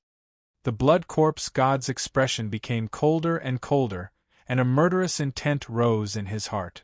No matter what the container or place that imprisoned you is, it has effectively imprisoned you for more than 1,000 years, and it has successfully sealed your fear projection ability. Brother Jew continued. Even though this thing has now lost its function, you're still very afraid. He smiled evilly. Afraid that someone will find the remains of this thing, and then, according to its material and design, create a new confinement device and lock you in again. Hearing this, the Blood Corpse God still looked at him coldly and said nothing. If I'm not mistaken, the device that imprisoned you is in the ruins under our feet. Feng Bujua pointed down with his finger. Before I showed up, it wasn't a problem for the time being. But when you found out that not only was I not affected by fear projection, but I was also a little clever, you couldn't help but worry. He smiled. If I realized and discovered the existence of that thing, things would be bad. You said you were just a little clever. At this time, the Blood Corpse god finally spoke. That's a little too modest, he sneered. You're so clever that I'm determined to kill you here. Ha! Feng Bujua laughed loudly. Blood Corpse god, to be fair, you don't have to be so conflicted about this issue. He paused for a moment. I can imagine that you were almost invincible in this universe 1,000 years ago. Even if there were some creatures or weapons that could kill you, there wouldn't be too many of them. You just have to stay away from them, and that'll be fine. As for being imprisoned on Sloughere, it was undoubtedly an exception. I don't know what happened to you at that time, but you certainly didn't expect that you would be caught in a place like this and locked in a device that you couldn't break free from and limited your ability. This carelessness made you pay a terrible price. Even for you, more than 1,000 years of imprisonment is enough to make people go crazy and scared, so you learned to be smart and cautious. You naively thought that as long as you were careful, you wouldn't repeat the same mistake. At this point, Feng Bujue's smile was full of mockery. But, I can tell you clearly, Blood Corpse god, you're overthinking it. He used his eyes to signal the heroes lying on the ground. Because, today, in our universe, there is the existence of the Universal Superhero Alliance. If heroes were a type of resource, then the U-Super Alliance was a highly efficient resource allocation and utilization system. In front of this system, a guy like you isn't a particularly big threat. As he spoke, he tilted his head and looked behind Blood Corpse god. By the way, that imprisonment device, I've already discovered it. Seeing this, Blood Corpse god's heart trembled. Because the direction Feng Bujue was looking at was the place where he crawled out. The remains of the third box, that had imprisoned him for more than 1,000 years, were only buried a few meters under the scorched earth. I'm a little interested in that thing, but I just want to study it. I don't plan to make a similar device to imprison you. Feng Bujue said. You have to understand, Blood Corpse god. A chill and evilness that could make one's hair stand on end appeared on his face. Compared to that kind of thing, for us Yu Chao Alliance, directly killing you is much more convenient. Humph! Is it really as easy as you say? Blood Corpse god snorted. Looks like we're back to square one again. Feng Bujue said, You think I angered you to win by surprise.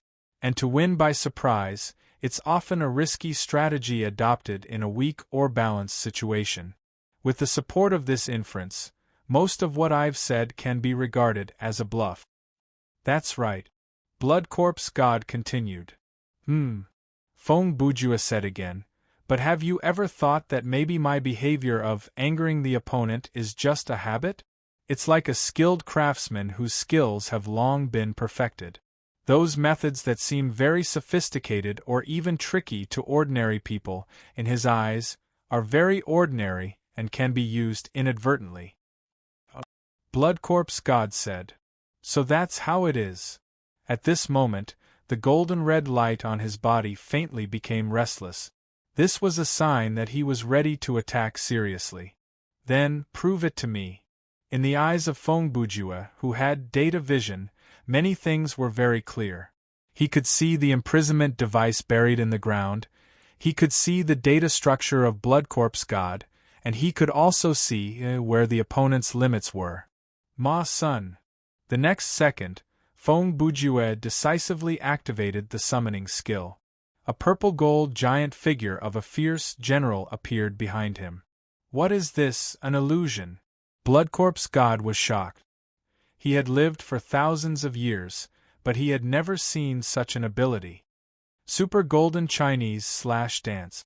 Brother Ju picked up the military shovel and attacked together with Ma Sunday. A round of golden sword light danced out and covered Blood Corpse god's body. TSK. Blood Corpse god could see that the strength of this round of attack was not something that he could take head-on. He could only stomp his feet and fly backward. When the enemy retreated, he would advance. At the beginning of the battle, Feng Bujue had already taken the initiative. What he needed to do next was to stabilize, expand his advantage, and finally turn his advantage into victory. Tempest Foot, Lone Wolf. Before Blood Corpse God could regain his footing, a jumping slash quickly chased after him from the ground. He could only take another step and jump straight up. Too slow.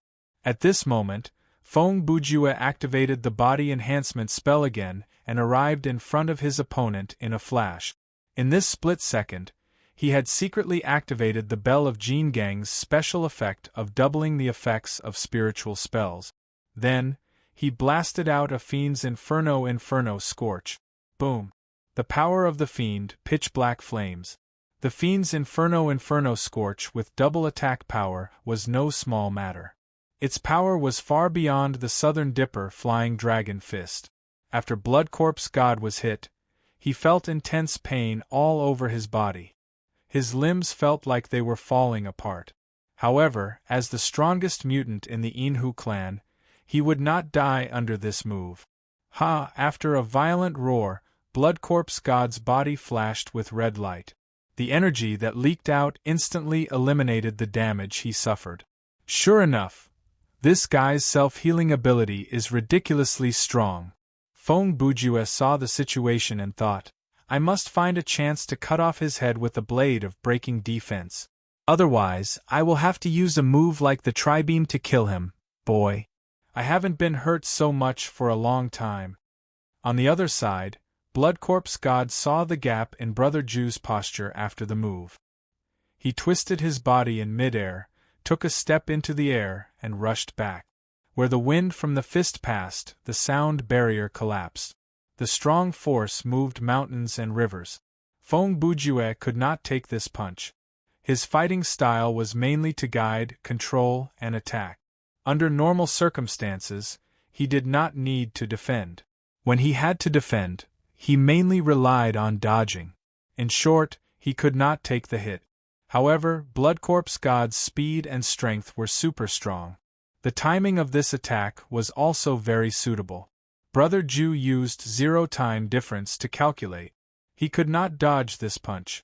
The best situation was to be hit in the shoulder and lose one of his arms. So, he used the power of the orb again. Name, Immovable Mountain Type. Other quality, Perfect Special Effect. Create a stable defensive force field around yourself. Block all external attacks for 5 seconds, cooldown time, 10 hours. Resistance to spiritual attacks is 30%. Excessively strong attacks may break the force field. A remark, the orb that contains immovable divine power. In the harem, Brother Ju had used this to block Ji Xian Zong's Wind's Breath Lin Ping. This time, the giant mountain that appeared around him blocked Blood Corpse God's punch without any suspense. You have quite a lot of ideas.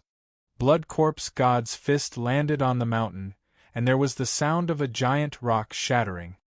If I didn't have some skills, I wouldn't dare to fight with you. As Brother Ju spoke, he controlled Ma Sun to attack Blood Corpse God with Ma Sun's golden fist. Under the explosion of golden light, Blood Corpse God used his hands to protect his head and was knocked back to the ground. Unfortunately, these punches didn't hurt the Blood Corpse God at all. Heh. I hope that what I have seen so far is not your limit. After Blood Corpse God landed, he looked up and said, because this is just my warm-up. I know, Fong Bujue replied calmly. Me too. The first half of Brother Ju's words were not empty. Based on the data, Blood Corpse God still had some strength left, but the second half was obviously nonsense. After all, he had even used the orb. This warm-up was a bit too dangerous. As the two of them exchanged words, they had already adjusted their posture and adjusted themselves. After the first round of probing, neither of them had gained any advantage. And the second round of fighting began immediately. In the blink of an eye, Fong Bujue and Blood Corpse God charged at each other almost at the same time. Offense was the best defense. Fong Bujue, who could not take any hits, and Blood Corpse God, who could not take any hits, were on opposite ends of the spectrum, but they had similar battle strategies. However, similar battle strategies did not mean that they had the same fighting style. Both of them used offense as defense, but their fighting styles were completely different. Bloodcorpse God's fighting style was unrestrained and sloppy. He had no major flaws, but he had countless small flaws. Anyway, those small injuries did not matter to him. He could heal them in one breath. On the other hand, Feng Bujue's fighting style could be said to be flawless. With the support of the zero-time difference calculation, he used all kinds of incredible and amazing extreme moves to contend with his opponent. He used offense to neutralize offense to ensure that he was not injured. Just like this, the two of them exchanged punches and kicks, and their fighting auras tore at each other. They fought fiercely for a while. A few minutes later, Ma Sun's duration was up, and it disappeared immediately. Feng Bujue simply took out his kitchen knife, held it in both hands, and sped up again. In a split second, the two of them turned into two phantoms, and the sky above the scorched earth was covered in blood. This is not good. After fighting like this for another 2 minutes, Feng Bujue had a bad feeling in his heart. It is not worth it for me to fight like this. It feels like I am using my skill to fight the RMB players head-on in a game that costs money in disguise. His analogy was quite apartment. Using a highly skilled playstyle to fight a simple, crude, and brainless playstyle to make up for the difference in objective ability. That was what was happening. Of course, this did not mean that his strength was not as good as Bloodcorpse God, but, unless it was a last resort, he did not want to use the tri-beam, which could lead to the user's death, nor did he want to use things like razors. In the state of retaining those two trump cards, Brother Jew and Bloodcorpse God's contest was indeed difficult to determine the winner. Where did your previous arrogance go? At this moment, Bloodcorpse God seemed to have seen through Brother Jew's thoughts, and said while fighting, "Now you realize that you can't win, isn't it a bit late?" "I don't think I can't win," Feng Bujue also replied while fighting. "The question I've always considered is how to win." Bloodcorpse God laughed. "Do you think you still have a chance?" He snorted coldly. "When you took out that short weapon, I discovered it. The trick you were hiding before, is that right?" It seemed like the Bloodcorpse God had seen through the secret of the blade of absolute defense breaking. "Could it be you want to use that weapon to launch a surprise attack on me, and kill me by cutting off my limbs?" Feng Bujue didn't feel surprised when he heard this. "I have to say, among the many monsters I have encountered, you are one of the smartest. Compared with your low intelligence children, it's a world of difference." "What are you talking about?" Bloodcorpse God asked suspiciously. "Are you trying to say something inexplicable to distract me?" No, Feng Bujue replied. "I'm just telling the truth." He paused for a moment and dodged a roundhouse kick from his opponent. After he flipped backward with one hand on the ground, he continued, "You probably don't know yet. I'm not a creature of your universe, but an earthling from another parallel universe." "So what?" Bloodcorpse God replied, as if indicating that he wanted to hear more. "I have been to many different multiverses and seen many different strange creatures, and one of them is Bloodcorpse," Feng Bujue said again. I thought you were going to say something," Bloodcorpse God said. "Those things are just creatures I created out of interest. Because they used my genes, they inherited part of my biological characteristics." Bloodcorpse God was obviously lying here. Bloodcorpse was definitely not something he created out of interest. Once upon a time, when Bloodcorpse God's name wasn't Bloodcorpse God, he had also thought of himself as a human. Even though he was born with a terrifying face and a cruel personality, and even his own kind of Inhu saw him as a monster, he didn't think so himself. As a mutated form of a highly intelligent life, he also had a certain degree of humanity. The discrimination, fear, and disgust of the outside world for no reason had also made him feel sad and frustrated. Therefore, He told himself that he didn't need the recognition of his own kind, nor did he need the recognition of any race. He would stand above those who hated him and turn their discrimination into admiration, their fear into reverence, and their disgust into jealousy. It was from then on that the blood corpse god began to slaughter planet after planet, leaving behind a fierce reputation. At that time, he wasn't that strong. Many excellent warriors had almost killed him, but in the end, he survived and he continued to grow and become stronger in battle. Many years had already passed since he had become a terrifying existence that was almost impossible to destroy. At that time, there was indeed no one who still remembered his identity and name as a member of the Enchantment clan. Among his many titles, the name Blood Corpse was the one that appeared the most frequently. It was also at that time that Blood Corpse god's thoughts changed. He realized that what he had done over the years didn't make him truly happy. When he looked back, there was nothing but bones on the way here. He felt lonely. His biological instinct made him desire to interact with his own kind, but he was no longer a Inhu race. Even he had abandoned his original name. Therefore, he decided to solve the problem himself. It was impossible to split and reproduce, and he didn't want to die, but he was the strongest mutant. He could do things that others couldn't. After many dangerous attempts, he succeeded in separating a small part of himself under the premise of ensuring that he didn't die, and he became an independent creature. But that creature didn't become a life form like him, as he wished.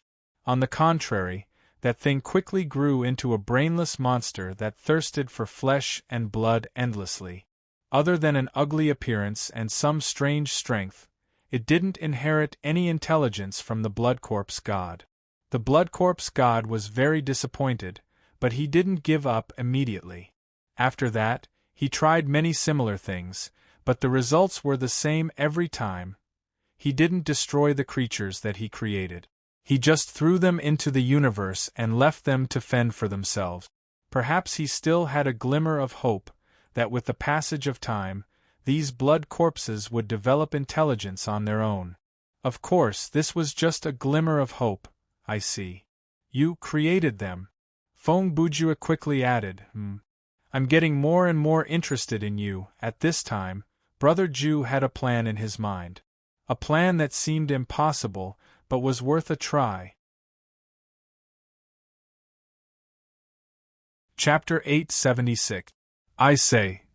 After making up his mind, Fong Bujua suddenly feinted an attack and then retreated a few feet, jumping out of the battle circle. Can you stop for a moment? What? Hearing that, the god of Blood Corpse did not give chase because he understood that with Fong Bujua's speed, as long as he was not heavily injured, he could abandon the battle and escape at any moment. Suddenly, you want to negotiate? Bloody Corpse god's tone was obviously sarcastic. Or, have you decided to change the plan and use delaying tactics to wait for the Super Alliance's reinforcements to arrive? Ha! You're not bad. Fong Bujue did not answer the question directly but praised Bloody Corpse God with a smile. Regardless of combat ability or intelligence, you are of a high standard. As he spoke, he put away the two weapons in his hands. So I think, we can talk about a deal. A deal. Bloody Corpse God repeated the two words. The words seemed to be quite unfamiliar to him. Oh, you mean to reach some kind of agreement for the exchange of benefits? He sneered. This is interesting. Do you really think you have the right to negotiate with me? Fong Bujue did not respond but looked back at Tough Guy and the others in the distance. At this time, Tough Guy was completely unconscious, and the three people from the Slow Alliance were still twitching on the ground. At this distance, the police's communicator was undoubtedly unable to collect the sound or image of his conversation with Bloody Corpse God. So, first, let me show you something. As Fong Bujua spoke, he took out Chuck Norris's razor and raised his hand to shave his hair. Bloody Corpse God did not quite understand Brother Ju's behavior, but he still watched patiently. Not long after, Brother Jew had shaved all his hair and became bald. Done. What are you doing? Bloody Corpse God asked. You're just showing me this? He raised his hand and pointed at the top of his head. Although it was a little bumpy and his skin was dry, it was also in a state where not a single strand of hair grew. Do you think I still need to look at yours? No, it's not the same, Feng Bujua said seriously. In terms of looks, hair is very important to me. Oh. The Blood Corpse God nodded and replied with a serious expression, I've never seen such a shameless person. In short, what I want you to know is, the current me has already awakened an overwhelming power. Feng Bujua said, I can kill you with one punch. Heh. The Blood Corpse God shook his head and laughed. You called a halt to the battle just to waste time with such a boring joke? As soon as he said the word, the Blood Corpse God's smile froze. Because, in this instant, Feng Bujua had already disappeared from his line of sight. I'm here.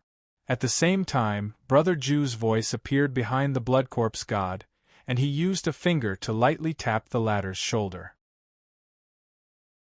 Ha!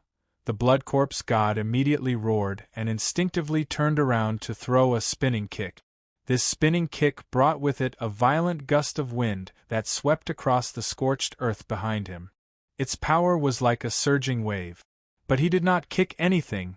My mind is very fast, very fast. Feng Bujua's voice sounded again. In the blink of an eye, he had returned to where he was standing before, as if he had never moved. In comparison, I feel that my body is very slow. It makes me feel powerless. What did you do? The Blood Corpse God looked at his Brother Jew again, and his expression was one of shock and fear. Brother Jew ignored his question and continued, however, in this state, that powerless feeling is slightly alleviated. Even though my body still can't catch up to the speed of my mind, it's still passable. He tilted his head and looked at the Blood Corpse God. And you, in my eyes at this moment, you're as slow as still. I understand. The Blood Corpse God calmed down slightly and said in a low voice, You used some kind of trump card to greatly increase your speed. Shaving off your hair was just a trick. I can't explain the theory behind it to you, and even if I did, you might not understand. Feng Bujua replied, but your deduction is mostly correct. One thing that needs to be corrected is, I didn't just increase my speed.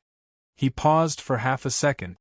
Let me emphasize again, the current me can kill you with one punch. Before he finished speaking, the golden red light in the Blood Corpse God's body became brighter. He was like a beast that smelled danger and was rapidly reacting, activating the potential in his body. It's useless, Feng Bujua said. With your strength, no matter what you do, it'll only be one punch. Humph. The Blood Corpse God snorted coldly. Stop bluffing. He raised his arm and pointed. If what you said is true, why don't you make your move? Do you have amnesia? Feng Bujua lazily touched his neck. Didn't I say that I want to make a deal with you? He spread his hands. In order to make you realize the necessity of this deal, I'll show you my strength first. You mean if I refuse? The Blood Corpse God probed. You don't mind killing me with one punch? That's right, Feng Bujua replied bluntly. Humph. Then I really have to thank you, the Blood Corpse God said. You gave me the right to choose. I know that you still don't fully believe what I said. Feng Bujua said, but I can't prove it by punching you. So, I'll keep this punch for now and analyze the situation for you. He licked his lips and said with a relaxed expression, During this time, if you want to attack me, go ahead. Hearing that, the Blood Corpse God just stared at Brother Jew warily. He didn't answer or move. In fact, at this time, the Blood Corpse God just refused to admit it. In his heart, he already believed Brother Jew's words. He was also a creature with a lot of combat intelligence. He could infer the truth from lies with just a little thought. It didn't matter if it was one punch or two punches. With the speed that Feng Bujue showed just now, as long as he took out the kitchen knife again, he would directly dismember the blood corpse god. Then, the winner would be decided. With this thought, he didn't need to lie. So, when he said, "kill with one punch," he would kill with one punch. Blood corpse god, your primary goal is to survive. As a highly intelligent life form, you are bound to have fear of the unknown world of death. Feng Bujue began his narration. The second is freedom. Under the premise that your life can continue, you don't want to be imprisoned again.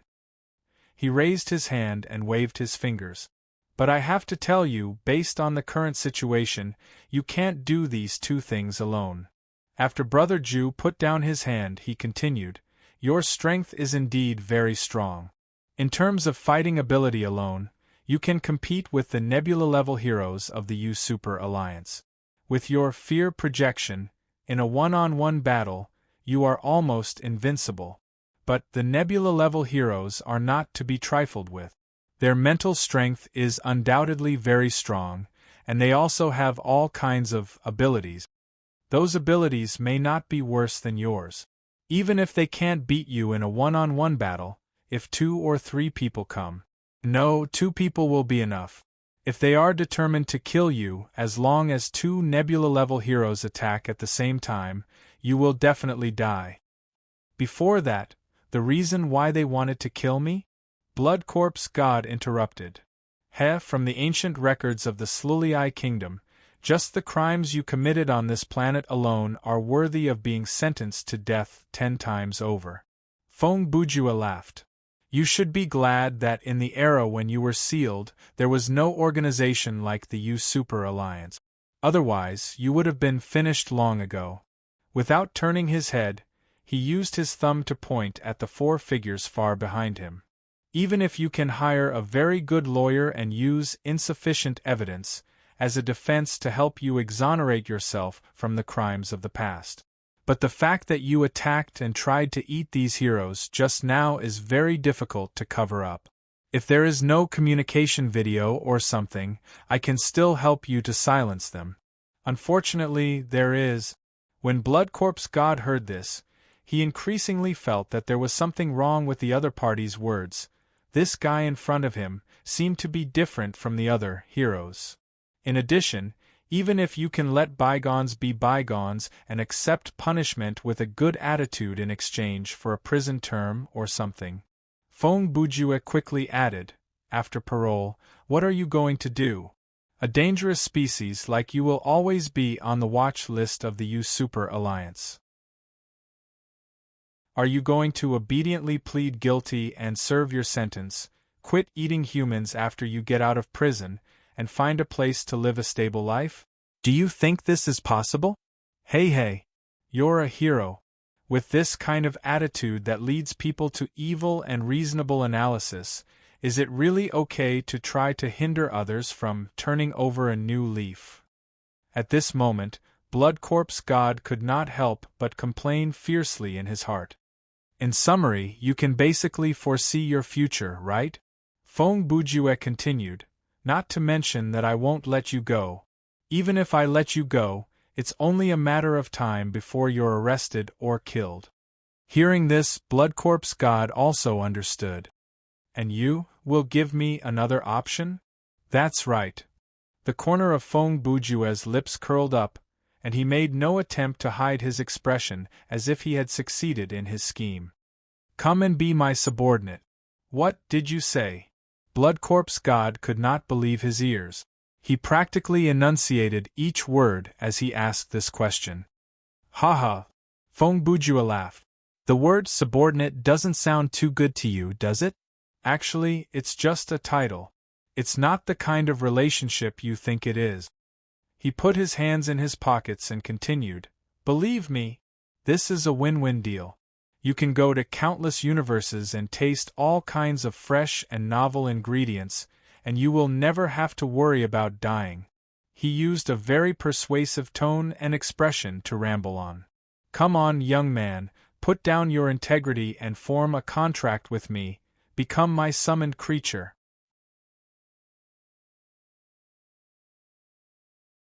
Chapter 877. As for the deal between Feng Bujue and the Blood Corpse God, I'll put it aside for now. The answer will be revealed in 10 chapters. Let's look at it first. What? What did you say? Playing this trick again? The last time Brother Ju went to Ruyu's house, he didn't tell her what happened? That's right, that's what happened. I remember the first time I saw something that looked like it was about to happen, but it was skipped. It was when a young man was piloting the prototype robot to fight against the apostles. At that time, the screen turned black, then the next time it turned bright, I saw the ceiling of the hospital. This feeling is not good. Such a cruel, sick, crazy way of dealing with things. I have to learn how to use it. Then, let's go back to the story. After leaving the free exploration mode, Feng Bujue disconnected and came out of the game capsule. As soon as he opened the door, he smelled the aroma of food and heard the sound of steam rising. Wow, I'm not mistaken, am I? When Feng Bujue walked into the kitchen, he saw Ruoyu wearing an apron and busying herself on the stove. He showed a strange smile. What kind of wind is blowing today? I just went home to visit my parents and chatted about some daily life. Ruoyu was still cold. She didn't even look at Brother Ju as she continued busying herself. Then my mom nagged me about some things, so on the way back, I stopped by the market. Haha, your mom is very sensible, Feng Bujue laughed mockingly. Does that mean you'll be cooking in the future? You're overthinking it, Ruoyu replied. I just think, as a guest, it's a bit unreasonable to not cook a single meal after moving in. So you're going to cook one meal, then you won't feel guilty about eating 1,000 meals in the future? Brother Ju continued. Ruoyu thought for a moment. She looked like she was thinking hard. After a few seconds, she replied, yes. Feng Bujue shrugged and smiled. Okay. It was unknown what he saw from the other party's reaction, but his smile was very warm. Do you need my help? No need. Rest well today and wait for the food to be ready, Ruoyu replied. Good luck then. Feng Bujue responded and left the kitchen. At this time, there was no need for further politeness. The two of them were not the kind of people who liked to pretend to be polite. After returning to the living room, Feng Bujue sat in front of the computer and clicked on the Dream Company's official website. He had just glanced at the situation in the kitchen and estimated that there was still some time before dinner. These few minutes were just enough to browse the forum. Compared to S1, the management and countermeasures this time are much better. After Feng Bujue entered the forum, this was the first thing he thought. The dedicated forum server, the optical computer's automatic post-screening mechanism, detailed discussion area, and topic classification made the forum maintain a lively but orderly atmosphere. Even though the rate at which the posts were refreshed was still very fast, the forum did not seem to be bursting with posts. There was also no need to activate the time-limited posting function because posts like, "Hello everyone, I'm here to get to know you.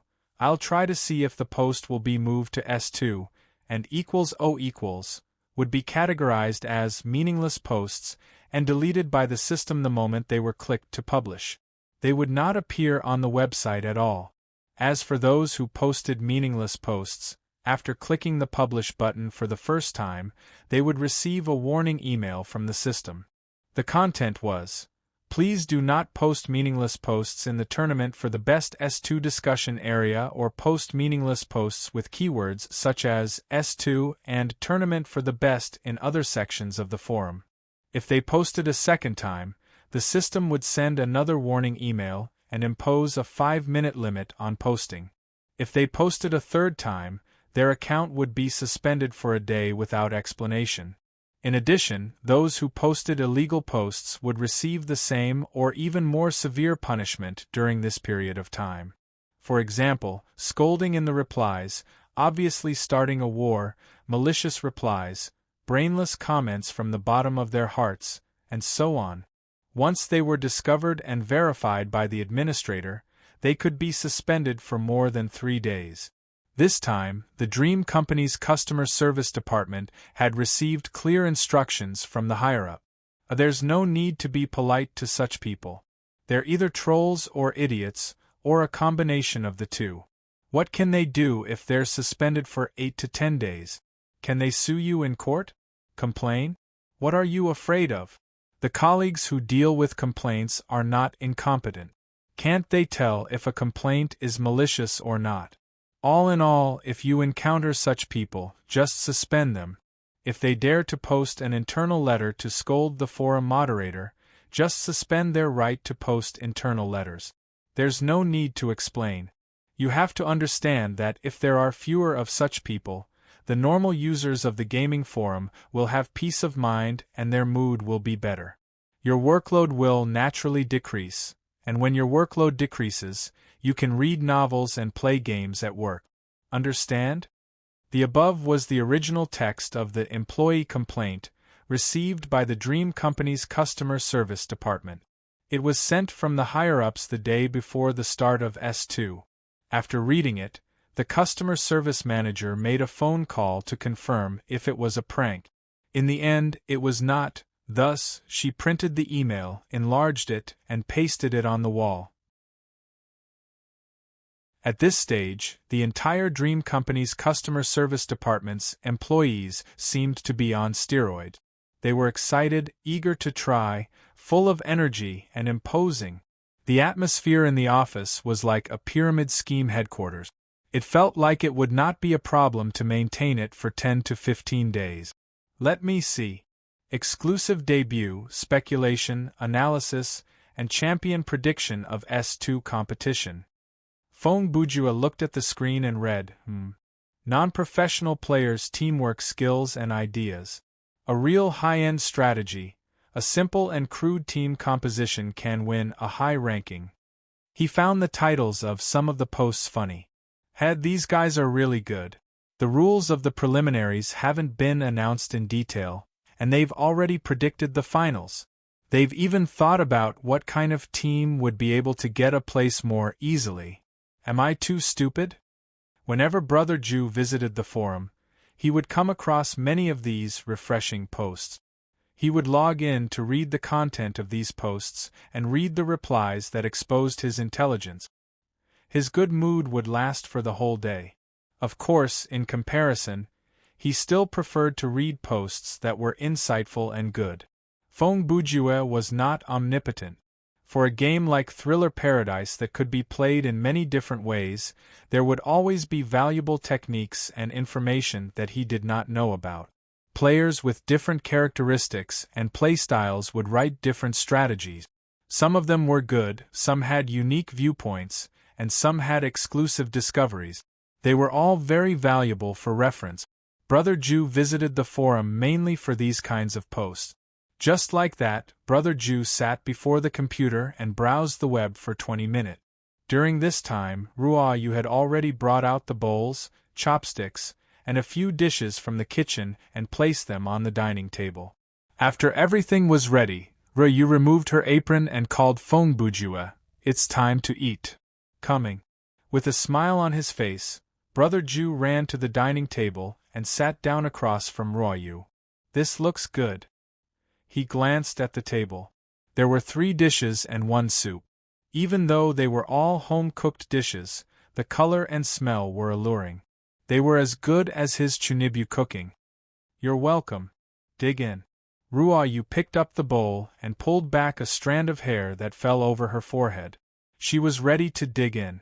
Therefore, Fong Bujue could not wait to pick up the chopsticks and put a mouthful of food into his mouth. Who would have thought? Chapter 878. When Fong Bujue woke up, he was already sprawled out on Li Ruo Yu's bed. Of course, it could also be said that this was his own bed, at least until a few days ago. The moment he opened his eyes, Fong Bujue tried to move his body, but he found that he could only move his head slightly. Below his neck, he couldn't move at all. However, his limbs and body weren't restrained by handcuffs or cloth strip. It looked like he was just lying there naturally. Hey! Feng Bujua looked around and soon saw Li Ruoyu, who was standing by the bed and looking down at him. What's going on? Even if it's you, you still have a psychological blind spot. Ruoyu still looked cold and replied calmly, because I'm eating at the same table as you think that I won't add anything to the food. Normally, even if you didn't sit down to eat with me, you wouldn't add anything to the food. Feng Bujue couldn't help but complain. Speaking of which, you suddenly bought groceries to cook today. So that's your purpose. That's right. Ruoyu replied frankly. Although it's not impossible to knock you out directly, I still prefer a gentler way. That. What are you holding back for? Feng Bujue squinted at her and said, if you want to do that to me, there should be a gentler way. For example, just tell me directly. I think the chances of me rejecting you are very low. Oh, you little hooligan. Suddenly, a man's voice came from the other side of the room. How dare you flirt with our section chief's granddaughter? The voice was unfamiliar, and Feng Bujue was sure that it was the first time he heard it. What surprised him was that he didn't feel that there was someone in the room. After all, Brother Ju was in existence that could even sense the rotation of the earth. However, this man was able to go undetected by him. This man was undoubtedly not an ordinary person. Hey, who are you?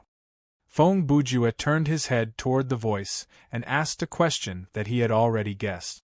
In fact, when the other party said the word section chief, he had guessed that this was a member of the 9 sections. However, he still asked, wanting to hear the other party's self-introduction. I'm the deputy chief of the 9th Division. The man replied in a tone that was neither servile nor overbearing. My surname is Qi, and my given name is Ji. While Qi Ji was speaking, Feng Bujue quickly sized him up. He was a handsome man in his 30s, and his hair was neatly combed. He wore a long-sleeved t-shirt and leather trousers, and his whole body exuded the aura of a family man. It was worth mentioning that Qi Ji was currently sitting on a chair, and Arthas was actually crawling on his knees. The former was even stroking the latter's fur. Hey! The guy who eats me, stays me, and claims that he's here to protect me. Yes, it's you. Feng Bujue and Arthas looked at each other and shouted, I'm already lying here, what are you doing? Meow. Arthas stretched its neck comfortably and replied lazily, what's there to be surprised about? Isn't my comfortable state the best proof that these two people are not a threat to you? Feng Bujue was speechless. Alright, Feng Bujue, don't make a fuss over there, Qi Ji continued. I'm a man in my 70s or 80s. It's not easy for me to come out and do field work at this time of the day, right? Just take it that you're being considerate and let me finish my work early so that I can go back for dinner.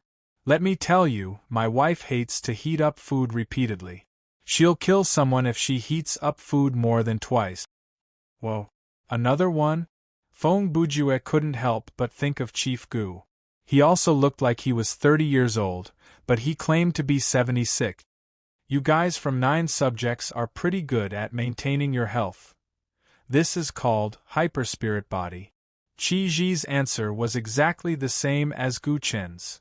It has nothing to do with maintaining your health. Ruoyu also added, Grandpa Qi Ji and my granduncle are of the same generation. He's indeed over 70 years old. Alright, whatever. Feng Bujue immediately asked, you guys used medicine to numb me and used a formation to pin me to the bed. What are you guys planning to do? Of course, we're going to deal with the mutation that happened to your body, Qi Ji replied. Deal with? Feng Bujue narrowed his eyes and repeated the word. He then said, how do we deal with it? Who's going to deal with it? Before the other party could answer, he quickly continued, I'll say this first. No matter what kind of deal you're talking about, if possible, I still hope that Ruoyu will do it. Heh! Qi Ji laughed. He looked at Brother Ju, then at Ruoyu, then back at Brother Ju. I'm sorry, this girl's skills aren't good enough. I have to do it. Oh. Feng Bujue responded. He put on a hopeless expression and turned his head away. Excuse me, please knock me out first. First, if we can deal with it while you're unconscious, then we won't have to wake you up. Chiji replied. Second, can you not always bring this topic into a perverted atmosphere? Forget it. Grandpa Chiji, he's just like that. Ruoyu held her forehead and shook her head. Just do it, ignore him. Look, even Ruoyu feels embarrassed for you, Chiji said as he gently put Arthas down. He stood up and walked to the bedside. Wait! Feng Bujue saw the other party approaching and his whole body tensed up. Before we do it, can you explain the cause and effect of this matter and what exactly are you going to do? Sure. Chiji replied in a very casual tone. This afternoon, our Miss Yu rushed to the headquarters of the 9th Division in a hurry. She went straight to the section chief's office and reported your situation to her granduncle, who is our section chief. I'm not in a hurry, Ruoyu muttered at the side. However, Chiji ignored her and continued, as for our section chief, he's busy with official business and has a lot of excuses. He's shameless. So, he came up with the idea of drugging and sent me here. He raised his hands and made a gesture of quotation marks. To act according to circumstances. To see the base and get wet. Feng Bujue muttered. This instruction is really... I've just looked at your situation and asked for Arthas' opinion. Chiji ignored Brother Ju's complaints and continued. Basically, it can be confirmed that some kind of high-level creature used its power to release the potential in your body. So, this is a good thing? Feng Bujue wondered. Probably. When Chiji replied, there was a slight change in his expression. Hey, probably? Feng Bujue had a bad feeling when he heard this word. Before today, anyone whose spiritual sense has reached a certain level of cultivation would be able to tell that your root bone is abnormal. Ruoyu continued, but now even I can't tell what your bone structure is like. Chiji continued, I've never encountered such a situation in a human. Even if it's a demon or a ghost. I can tell what's real and what's not. But you, I can't understand. How can you not understand? Tell me, I'll help you analyze it. Feng Bujue was very concerned about his own body. Let me give you a more vivid example. Chiji thought for a few seconds and replied, if a human is compared to a bottle of water, then the bone structure determines the shape of the bottle, and the talent determines the capacity limit of the bottle and the accumulation speed of the water. As for how much water is in the bottle, that's how powerful you are. It depends on your specific cultivation. He paused for a moment. Take Ruoyu as an example. She belongs to the type with excellent bone structure and high talent. However, she's not a professional ghost hunter, and she hasn't received harsh training since she was young. It's just that her grandparents would sometimes give her some pointers. So, we can think of it as a regular, huge bottle with only a little bit of water in it. When Chiji was explaining, Ruoyu looked like she was listening attentively. It seemed that she was also very interested in Brother Ju's matter. And you? Feng Bujue. 2 seconds later, Chiji crossed his arms in front of his chest and frowned slightly. At first, I heard that your bone structure is not normal, but your talent is not bad. In other words, your shape is not regular, but your capacity is not bad. But now, based on my observation, you're no longer a bottle of water. If I'm not water, am I soy sauce? Feng Bujue added. Hey, you're right. Unexpectedly, Chiji nodded and replied, to be exact, you're not a bottle of soy sauce, but a lump of sauce that's so thick that it's almost solid. Anyway, you're not a normal person. Feng Bujue said again. No. Chiji waved his hand. This is not a question of whether you're normal or not. He paused for half a second. You're not human. Yes, I'm soy sauce. Brother Ju said self-deprecatingly and rolled his eyes. Haha. Qi chuckled. Forget it. When your cultivation is high enough, you'll understand some things without me explaining. Who knows, you might even be able to answer some of my questions. As he spoke, he rolled up his sleeve. Then now, I'll pass on 10 years' worth of skills to you to solve your urgent problem. Is there such a good thing? Feng Bujue was happy at first, but then he became suspicious. Wait, what do you mean by urgent problem? Oh, I forgot to tell you. Your potential is excessive. After awakening, it hasn't dissipated. This has caused your spirit meridians to be blocked and your soul channels to be blocked. This has caused your spirit body to devour itself. Qi replied. If you hadn't cultivated the hidden armor heavenly book and accumulated some spiritual power within half a day, this power would have exhausted your physical strength and started to devour your life. Holy shit! Feng Bujue wasn't afraid, but when he heard this, he couldn't stay calm. Thank goodness! Qi glanced at Ruoyu. This girl reported it in time. She called me over on the same day. If it had been a day or two, you might have died from the power in your body. At this point, Qi seemed to have thought of something. He then said to Brother Ju in a joking tone, Kid, this is a life-saving grace. You know what I mean. I know. Feng Bujue replied and turned to Ruoyu. Thank you, heroine, for saving my life. It's my duty to supervise you. You don't have to thank me. Ruoyu's response was still as indifferent as water. But before they finished speaking, Qi had already reached out and flicked Brother Ju's forehead. Brother Ju cried out in pain and immediately glared at Qi. Hey, what are you doing? He saved your life. Are you going to just say thank you? Qi asked in a strange tone. Hearing this, Feng Bujue's expression changed. He could faintly feel that this vice section chief wanted to help him. Senior means, before Qi could answer, Ruoyu's sharp gaze and words had already cut in. Vice section chief Qi, you seem to be talking too much outside of official business. Damn. What a scary gaze.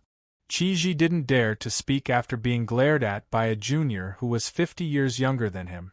He was still complaining in his heart, and he suddenly changed the way he addressed me. In the end, what does this have to do with me? That wretched Gu Chern told me to find an opportunity to help, but he was actually plotting against me. Or maybe that old bastard misunderstood. After a series of internal monologues, Qi cleared his throat and changed the topic. Alright, back to the main topic. He looked at Feng Bujue with a serious expression. In short, I can't just ignore you. My 10 years of cultivation is like a large amount of high-quality water. It can dilute your soy sauce into a normal soy sauce. But this process will take time. Hence, for at least the next 3 months, please do not engage in any psionic ability cultivation. After 3 months, we'll decide again depending on the situation. I see. Feng Bujue said. I understand. He paused for a moment and looked at Qi with a sincere expression. But, Senior, not training for 3 months is a great loss for me. He continued to boast shamelessly. With my talent, it's hard to say how much progress I can make in 3 months. You're already in your 70s. Don't you think it's a little stingy to only impart 10 years of cultivation to me? No matter what, I'll have to at least give you 68 or 69 years of cultivation to make sense. Qi was stunned when he heard this. He was stunned for a full 10 seconds. Heh. Hee. Qi laughed. After laughing a few times, he raised his head and looked at Ruoyu. Girl, this kid has a bright future. Really, you can consider it. Consider what? Ruoyu asked. Looking at her expression, it didn't seem like she was acting dumb. She really didn't know what he meant. Qi looked at her reaction and immediately looked at Feng Bujue. You kid, is there something you haven't told her? Whoa, you can even tell that. Brother Ju gasped. Oh. Although Feng Bujue didn't answer the question directly, Qi Ji seemed to have understood something. I think I know what that gu guy means. He thought to himself. It's not up to me to care about this, and I don't need to care about it. Several seconds later, Qi Ji became serious again. Feng Bujue, do you know what it means to have 10 years of my power? When he asked that question, he purposely emphasized the word my. Feng Bujue felt like there was a trap in this question. He didn't immediately answer. I'll let you know, Qi Ji said as he pressed his hand on Brother Ju's head. It won't hurt, right, Senior? Feng Bujue asked. It won't hurt, Qi Ji replied immediately. That's good. Brother Ju calmed down a little. But it'll be very painful. Qi Ji took a second to finish his sentence. Hey! Feng Bujue was furious. What's the difference? There is. Qi Ji's answer was classic. The pain can be tolerated. So the pain has reached the point where it can't be tolerated? Feng Bujue asked again. Why else would I use an array to hold your body in place? Qi Ji continued. By the way, imparting spiritual power and injecting spiritual power are two different concepts. The pain is enough to wake a person who is in a deep coma temporarily, so there's no difference if it's done in a coma. Can you describe the specific feeling? Feng Bujue broke out in cold sweat. It's similar to blowing up a balloon, Qi Ji said. How is blowing up a balloon painful? Feng Bujue asked. You're a balloon, Qi Ji replied. Feng Bujue's face was ashen. At that moment, his only hope was that the imparting process could be shorter. How long will it take? 1 minute for a year, Qi Ji replied. Can you impart it to me for a year first and pay me the rest in installments? Brother Ju, who had just asked for 69 years of spiritual power, suggested again. Damn, you think it's really blowing up balloons? Qi Ji, who was in his 70s or 80s, said damn. It was obvious that Brother Ju's words were unreliable. Do you think it's easy to set up an array and impart spiritual power? Let me tell you, in our line of work, if it was 1,000 years ago, we'd have to pay a copper coin to draw a talisman for someone. For an expert like me, if I were to visit someone to check their feng shui, I'd have to charge at least 5 taels of silver. As for setting up an array, do you think you can do it without 20 taels of silver? Imparting spiritual power? Bah! Unless you want me to be your son-in-law, and it depends on whether your daughter is beautiful or not. No wonder Taoism is not as prosperous as Buddhism. What a hooligan! Feng Bujue commented. Who told you that we ghost hunters are Taoists? Qi Ji retorted. Then we are. Feng Bujue asked tentatively. Alright, don't we? Are you trying to get information from me? Do you think I can't tell? Qi Ji was not senile. Stop nagging, hold it for me. After he finished speaking, his right palm came down and covered Feng Bujue's forehead. In the next second, Brother Ju felt a surge of spiritual power pouring down from the top of his head. This was indeed not physical pain. If one had to describe it in detail, it was more like a person's soul was being washed by a torrent 10 times more violent than a waterfall. Moreover, the force of the impact did not flow away like the flow of water. Instead, it would continue to increase.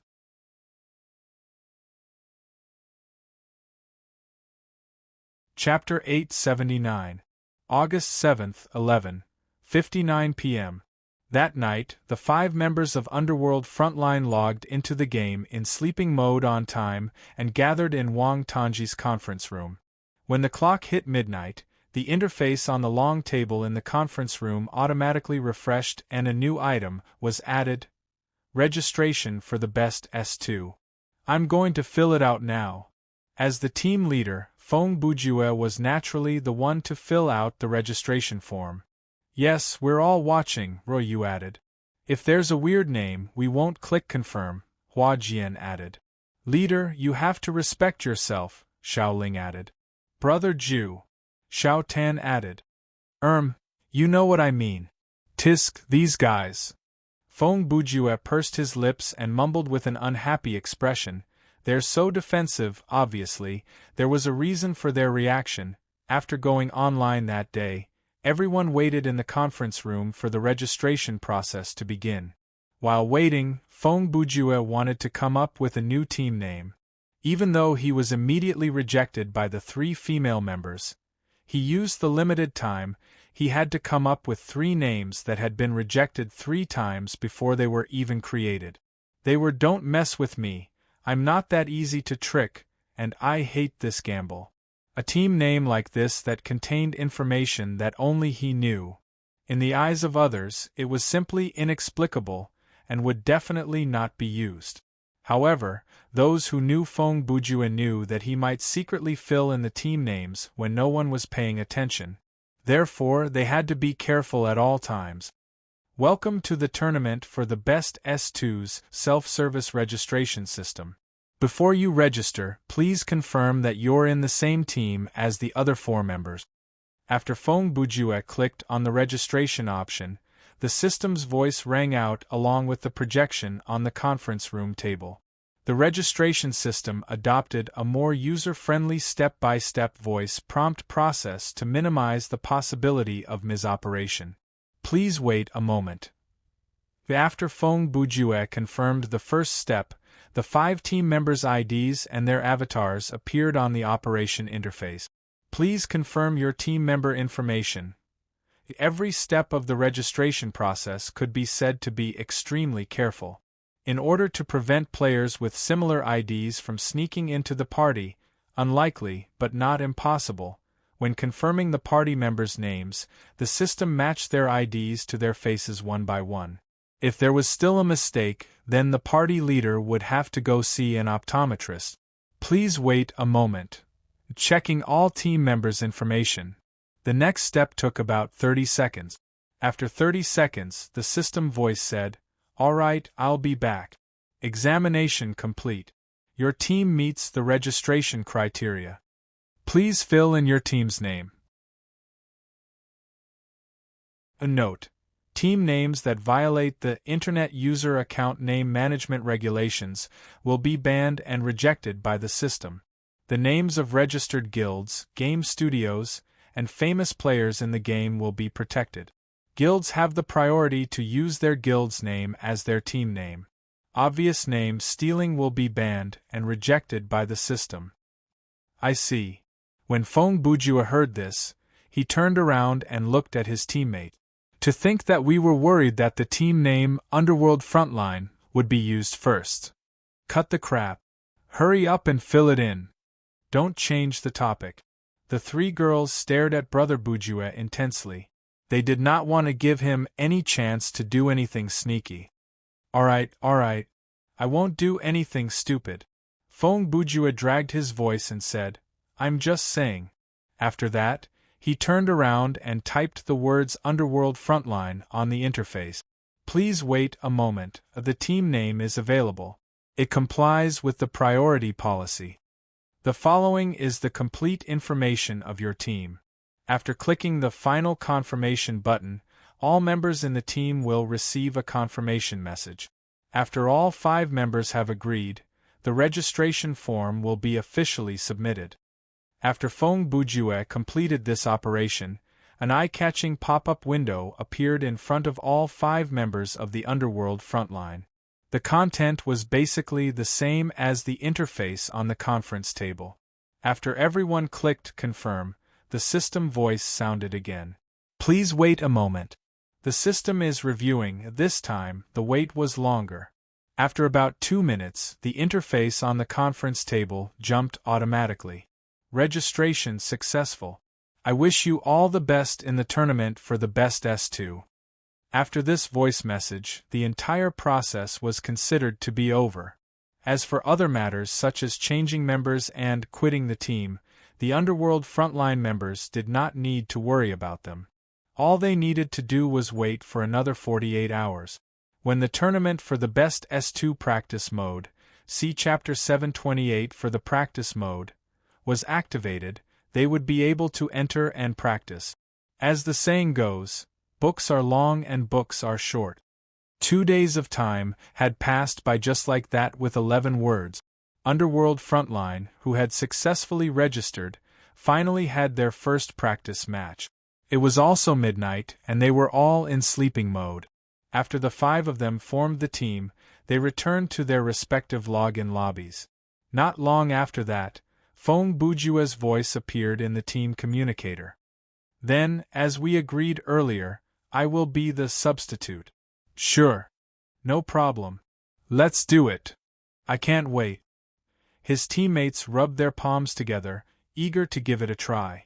This was everyone's first time participating in a 4v4 team battle. Combined with the atmosphere of this competition, it was normal for them to be excited.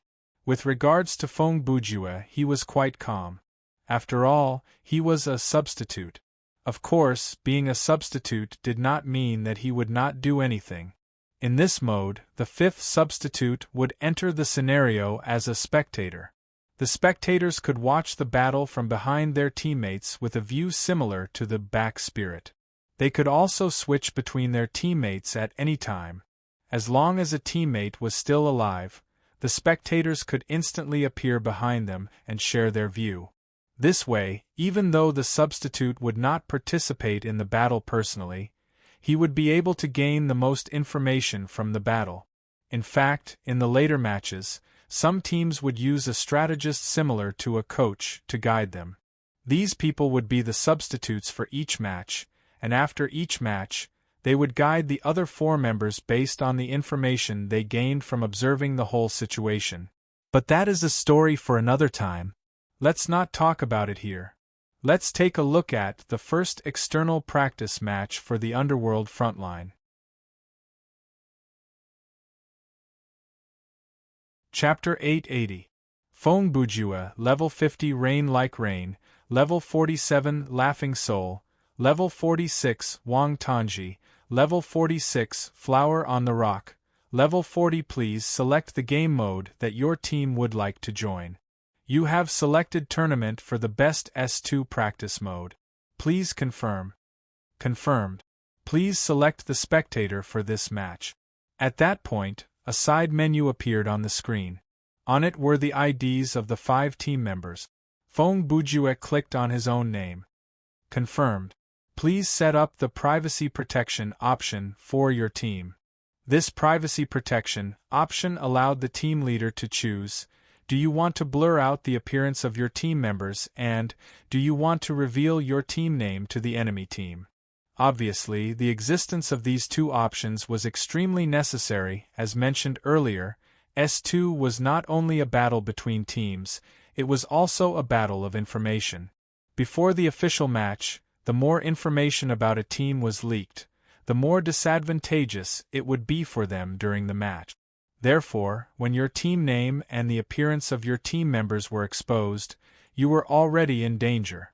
Don't think that you can let your guard down just because it's a practice battle. What if after the battle, your opponent directly exposed you on the forum, saying things like, "What skills do you need to be wary of," or "What weaknesses do you need to target?" What would you do then? Even if they didn't do so for the time being, at some point in the future, for example, after your team entered the final circle, those teams that had fought against you before might jump out and say, "Hey, this team has already entered the final circle? Our team has fought them before." At the time, we did not lose that much. We still remember who in their team, and so and so and so and so. Encountering something like that, wouldn't you feel like crying? Of course, if your team wasn't competing for any ranking and was just a group of casual players for fun, then it didn't matter. So be it. Basically, you would not have the chance to be studied. But if your team was so strong that, even if your team had a large amount of information, you could still win, then there was no need to hide.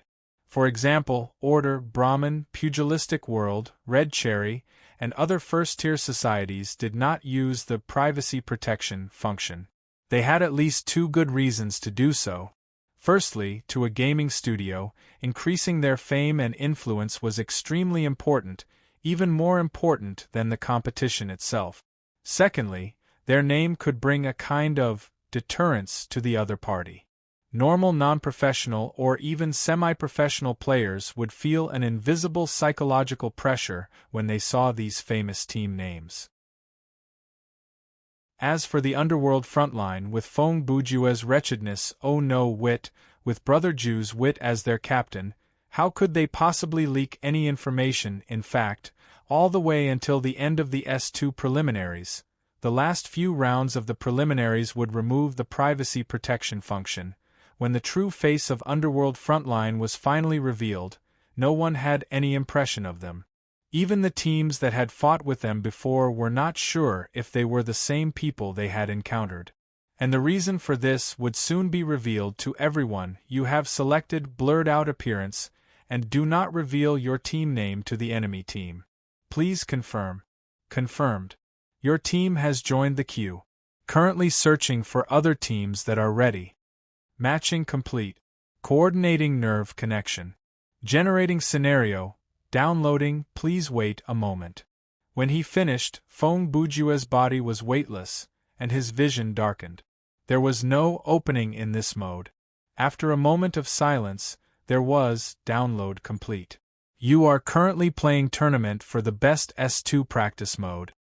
A scenario introduction is provided in this mode, and there is a chance of triggering hidden side missions and special world building. Reward for winning the scenario: 0. 2% of current maximum EXP. As mentioned earlier, in this mode, the EXP, game coins, and skill points provided by the system were similar to killing mode, but the rate of obtaining items and skills would be lower than normal survival mode. It was similar to new player mode. Other than that, the reward for winning the scenario would be more normal. It was unlikely that there would be a puzzle card or equipment. It would most likely be a low percentage of EXP. The scenario introduction is about to play. The game will start immediately after that. After a short pause, the introductory cinematic started to play. In this world, there are 3 blackbirds. In this world, there are 3 red eyes. Amidst the distant and ethereal female monologue, a mottled and obscure sky appeared before the eyes of the 2 teams of players.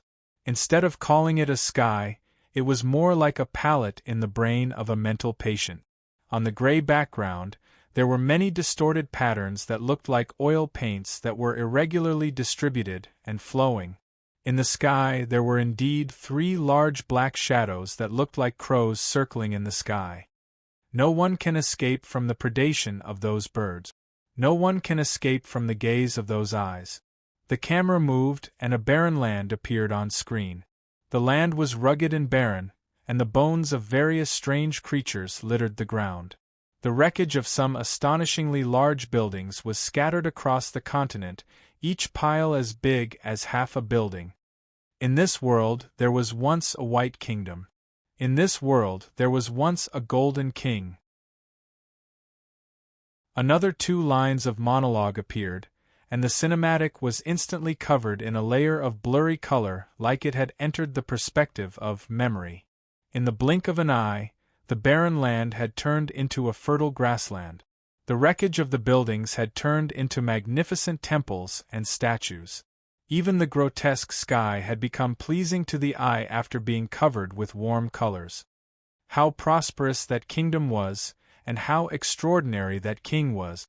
At that moment, many men, women, and children in ancient Greek costumes appeared on screen. They were either walking, riding on carriages pulled by strange creatures that looked like camels but had horns on their heads and were twice the size and width of a camel, or they were floating in the air. Around the large buildings, there were roads and markets. There was an endless stream of people, and it looked very lively. Until one day the king saw that goddess. The next second, the camera turned to focus on a temple at the peak of a tall mountain. The size of the temple made it feel like it was the size of a city. Just the door was 20 meters tall. All the buildings were made of white, flat boulders that seemed to have no traces of carving. It was a work of God and did not look like something out of this world. After a short pause, a graceful figure leisurely walked out of the gate of the temple. Then, the camera zoomed in, and the figure gradually became clearer. It was undoubtedly a beautiful woman. Just by looking at her figure and gait from a distance, it was enough to make people's imagination run wild. Up close, it was even more mesmerizing. She had long, golden, wavy hair and a pair of bright, lake-like eyes. Her tall nose showed a beautiful curve, and her plump lips revealed a fatal temptation. Under her blue veil there was a sexy, sexy body. The breathtaking curves were on the verge of being revealed, and those who saw it could no longer erase it from their minds. The beauty of the goddess ignited the desire and madness in the king's heart. He desperately wanted to possess her. The camera turned again, and a man appeared in the scene. He looked to be about 40 years old. He wore a gorgeous golden armor with a red cloak on his shoulders. He was tall and stalwart, and his face was handsome and charming. Objectively speaking, he was indeed a mature and handsome man. Whether it was his appearance or his temperament, he was extraordinary and outstanding. However, after seeing that goddess, he gave people the feeling that he was ultimately a mortal. He came to the goddess and promised to give her the throne of the queen. The goddess calmly rejected him. He came to the goddess again and promised to give her the wealth of the entire kingdom. The goddess disdained him. He came to the goddess for the third time and wanted to give her the throne of the queen. The goddess snorted. Finally, he was angry. He started a war and wanted to use force to take what he wanted. Next, the cinematic changed to a war scene. There were fully armed and brave soldiers, orderly wizard battle groups, siege beasts, giant cannons, and even giants, all of them were valiantly rushing to the temple. However, when the camera turned again, the war was over. How could the army of mortals compete with the power of the gods? The blasphemy and challenge of the gods led the king to the path of destruction. The White Kingdom became a barren and scorched land. The Golden King became a pile of white bones by the roadside. At this moment, the scene had unknowingly returned to the beginning of the cinematic. 3 huge crows were circling in the sky, and only the ruins and bones of the dead were left on the ground. Before the king died, the goddess came to him. "You were a great king, but you lost to the desires of mortals in the end. The greatness of mortals will eventually be buried by time and return to the earth. However, the beauty of the goddess will exist forever, and no one can touch her. This is the final declaration and the indisputable truth." But the king was still unwilling. Before he died, he left behind a curse. "What I can't have, no one can have." The words came to an abrupt end here. That ethereal monologue became impassioned at the end, but it ended at the most crucial part. Then, the 4th member of the underworld frontline appeared beside the wreckage of a building. The system voice immediately sounded. "Main quest has been triggered."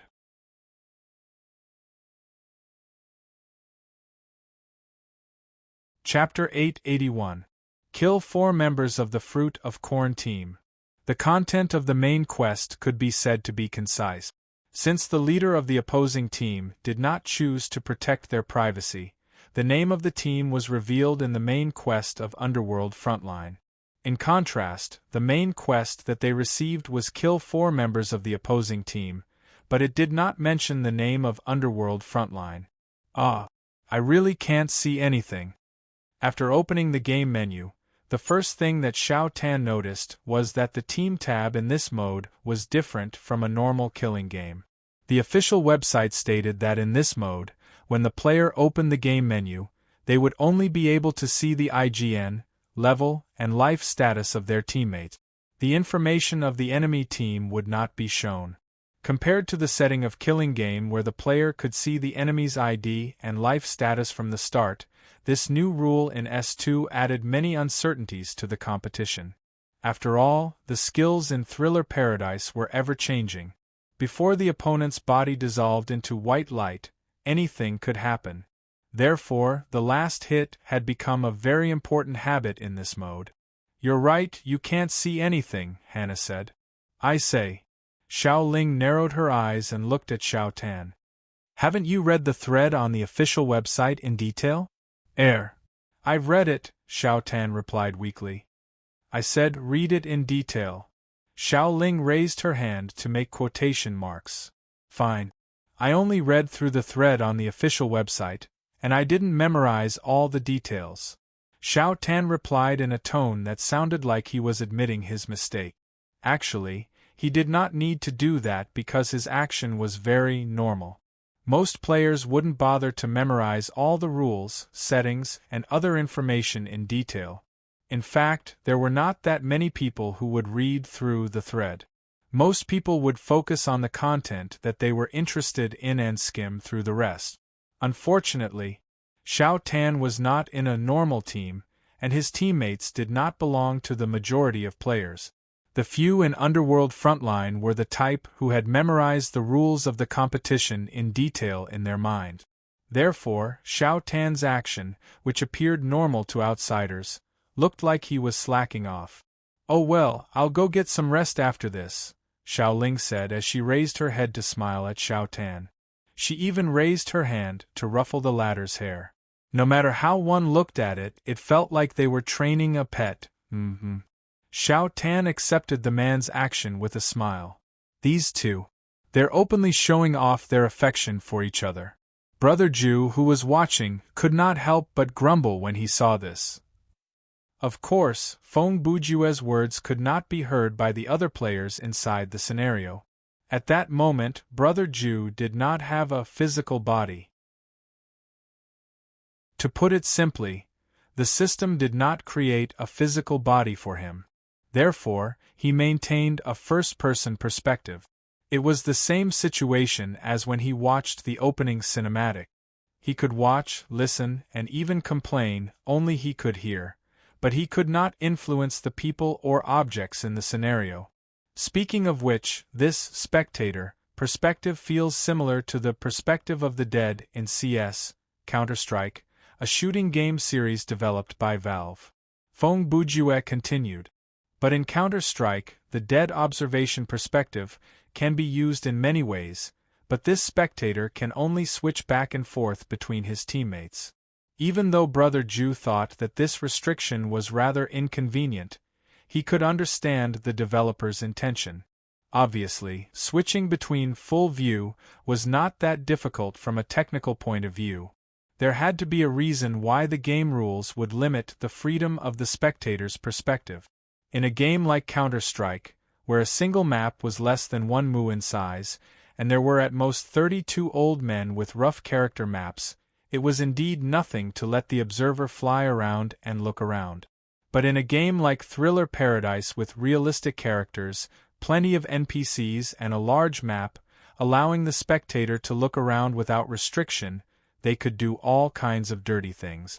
In order to prevent this situation, it was undoubtedly a good choice to fix the observer's perspective at a higher vantage point similar to the third-person shooting, where the observer was behind the character. By the way, on the other hand, as Xiao Ling and Xiao Tan finished, Hannah gave her teammates a suggestion.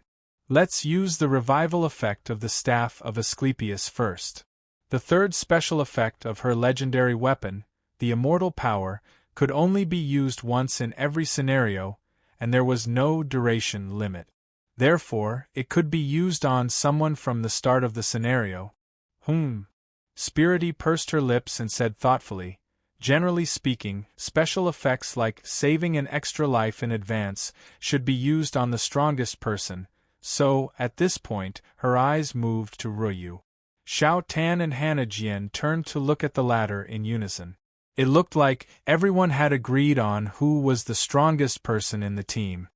Then let's use it. Ruoyu did not reject the suggestion. When Feng Bujue was not there, Ruoyu had to take over the role of team leader. She was a person with a strong sense of responsibility. When she took on the role of team leader, be it strategy or actual action, she would be affected by this responsibility. It was more or less binding on her own hands and feet.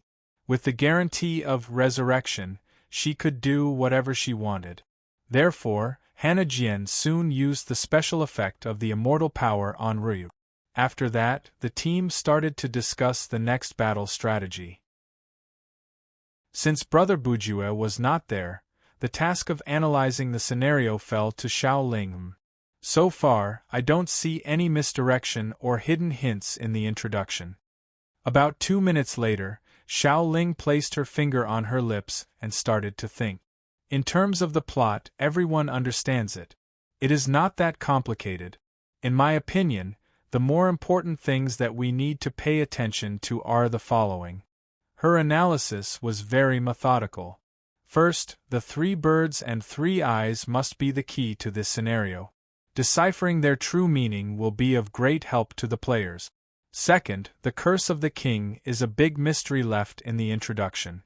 After deciphering it, there will be plenty of benefits. Third, from the cinematic, there are magic, siege beasts, and dark technology in this scenario. Therefore, the human army here must be very powerful, at least more powerful than the ancient army in our real world. With that as the basis, the combat power of the goddess must be impossibly high. Based on my experience with this setting, it will be very difficult to borrow the power of the goddess directly.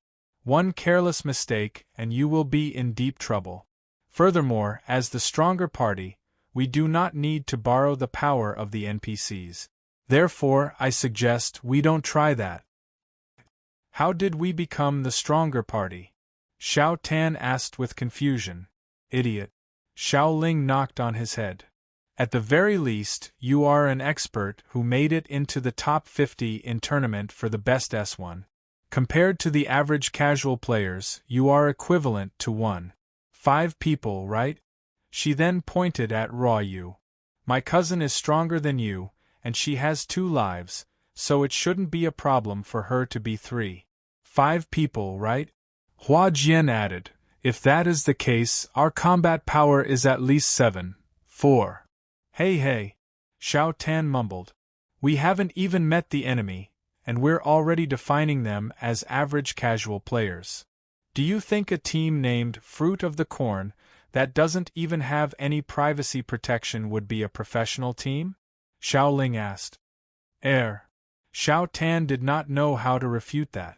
At the same time, 10 kilometers away, at another corner of the White Kingdom's ruins, the captain of the Fruit of Corn team, elementary school dog, was asking the team's think tank, 3 Maple, for advice. The other 2 team members standing beside him were called When I Miss You, the loneliest, and mighty and domineering. Let's briefly introduce the 4 of them first. It was elementary school dog. Although this person's nickname wasn't very elegant, if one thought about it, it was most likely a name that only the old beta players would have been able to snatch. From the way he named himself, it was not hard to tell that he was a person who thought highly of himself, was good at retreating in order to advance, and liked to pretend to be weak. In fact, he was indeed such a person. Elementary school dog was a professional player, and he was not bad. He could be said to be above the blue-collar level, but not yet a star. However, it was this kind of position that made his career path very awkward. If he stayed in a first-tier game studio, he could only do blue-collar work. If he went to a second-tier studio, he could be the main force, but he could not be the ace.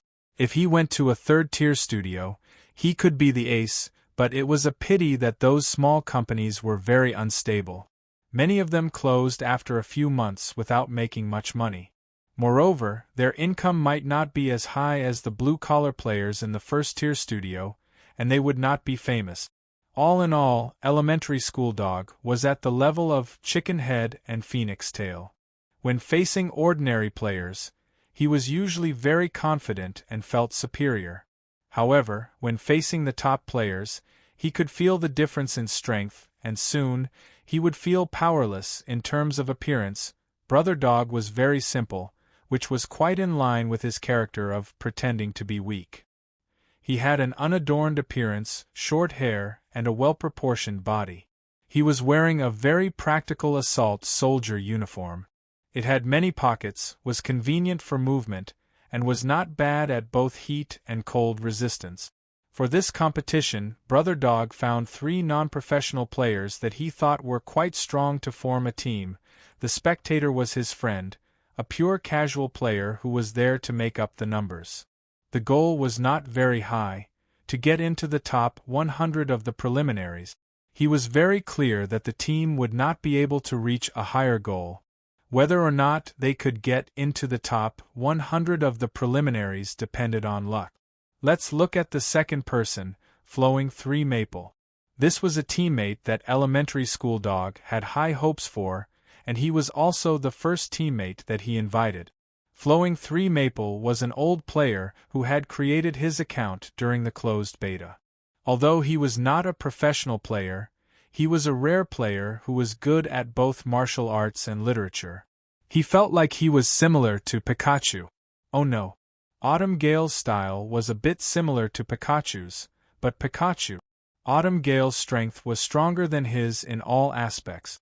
In terms of appearance, Flowing 3 Maple's style was the complete opposite of Brother Dog's. He had adjusted his appearance in the game to very handsome. He had shoulder-length hair, a slender body, and wore a tight black and gold suit that showed off his figure. Then, there was the third person, Loneliest When I Miss You. There were probably people who still remembered this nickname. That's right, he was one of the high school couple that Feng Bujue and Wang Tongji met during the first team survival mode. At that time, the girl with him was called Loneliest When I Miss You. Without a doubt, he was also a closed beta player. In terms of strength, he was very strong now. Why did he say now? Because more than a month ago, he broke up with his girlfriend. That was a rainy day. At the bus station after school, Loneliest When I Miss You used the excuse that my parents said that it would affect my studies, to break off contact with Brother Lonely. When the words break up left her mouth, there was a sudden clap of thunder in the sky. It was as if something in Brother Lonely's chest had shattered. At that moment, the electronic billboard across the street suddenly played the melody of All Out of Love. I'm all out of love, what am I without of you? I can't be too late to say that I was so wrong. Well, the actual situation might not be that dramatic, but it seemed to be the case in his memory. In short, his girlfriend never spoke to him again. Even if they occasionally passed each other in school, she would turn a blind eye to him. Even her game account was deleted. In a sense, from that moment on, Brother Lonely's nickname became a form of sarcasm, and it lived up to its name, but things like falling out of love have two sides. Brother Lonely, who was disappointed in love, immediately put all his energy into the game world.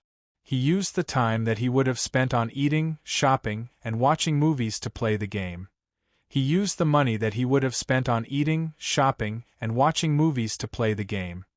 He used the time that he would have spent on his girlfriend to play the game. Brother Lonely used the game to divert his attention and slowly healed the pain in his heart, and without knowing it, he became a very powerful player. He had known elementary school Dog for some time already. The fact that Brother Dog chose him as his teammate was a reflection of his ability. Finally, there was the fourth member, Overbearing. He was the only non-closed beta player in Fruit of Corn's team. He had not been in Thriller Paradise for that long.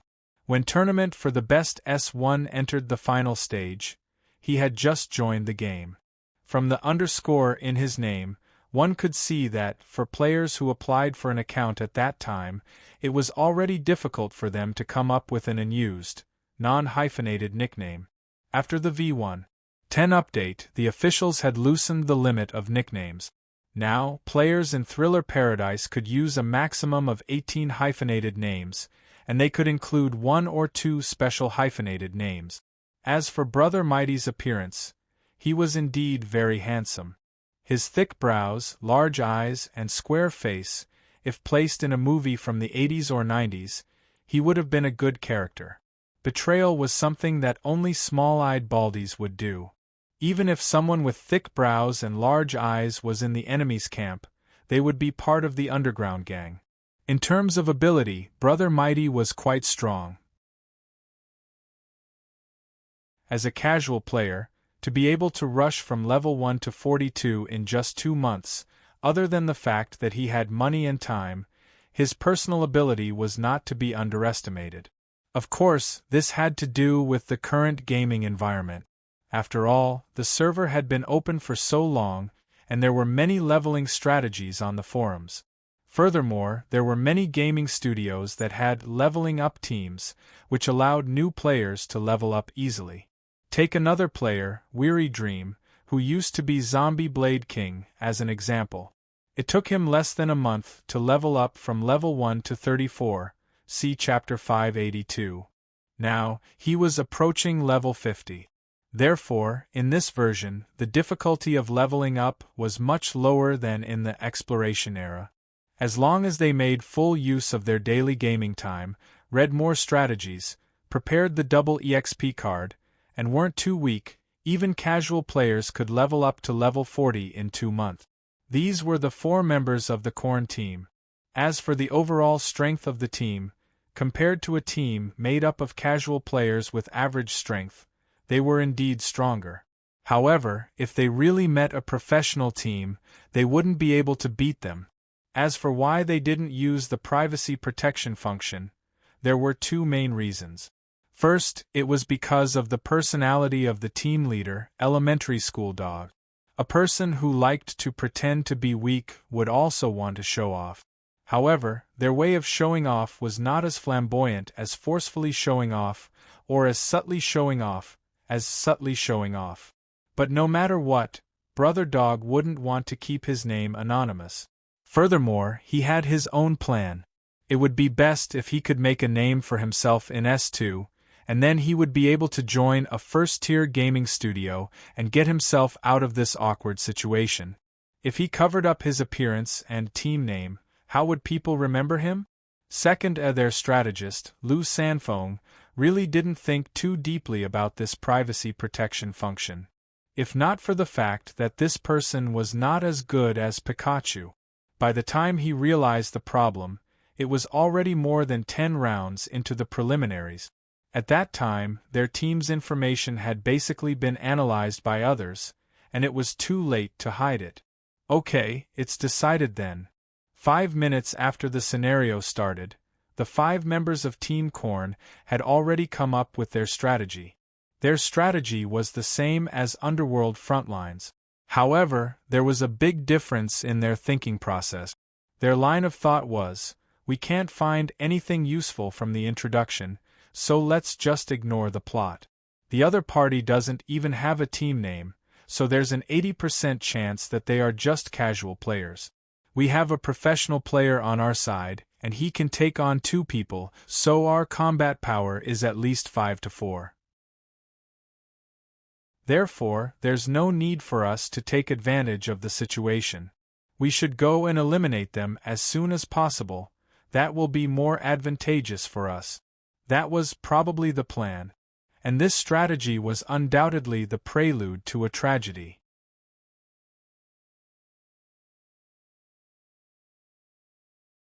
Chapter 882. 15 minutes after the scenario started, the 4 from Underworld Frontline had split up into 3 groups. Xiao Tan and Xiao Ling, who were good at sleuthing, each took a different route. They split up and searched along the V-shaped route. Ruo Yu and Hua Jian, on the other hand, moved through the open area. With their combination, even if they ran into a long-range ambush or trap, they could deal with it easily. Therefore, there was no need for them to hide. In other words, the strategy of these 4 was to split up and search for the enemy as soon as possible or to be discovered by the enemy. Once they came into contact with each other, they would use their advantage to deal with the enemy. So, you guys don't plan to touch the plot anymore, huh? Feng Bujue, who was moving back and forth behind his teammates, said. Even though I don't think the enemy is stronger than you, and the chance of getting an item in this mode is not high, it is not a good idea to ignore the plot. In the later stages of the competition, borrowing the power of the NPCs in the scenario will be the key to victory, so the sooner you get used to it, the better. Even if he sighed and groaned, his teammates couldn't hear him. These words had to be conveyed after the game. Sigh. Oh well. Brother Ju sighed. Looks like I didn't become the substitute for nothing. There is still half a month until the competition. The problems that I saw in them should be fixed in time. On the other hand, the 4 from Team Corn also split up. However, their strategy was much simpler. Lu 3 Maple would scout ahead, while the other 3 would keep a distance from each other. They would follow behind Lu 3 Maple at a distance of 200 meters and slowly push forward.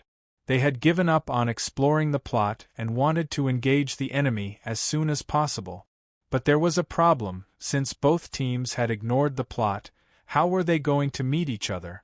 After all, this White Kingdom was huge. From the size of the buildings, it was not hard to tell the size of the country. It was quite difficult for a mere 8 people to meet in such a large area.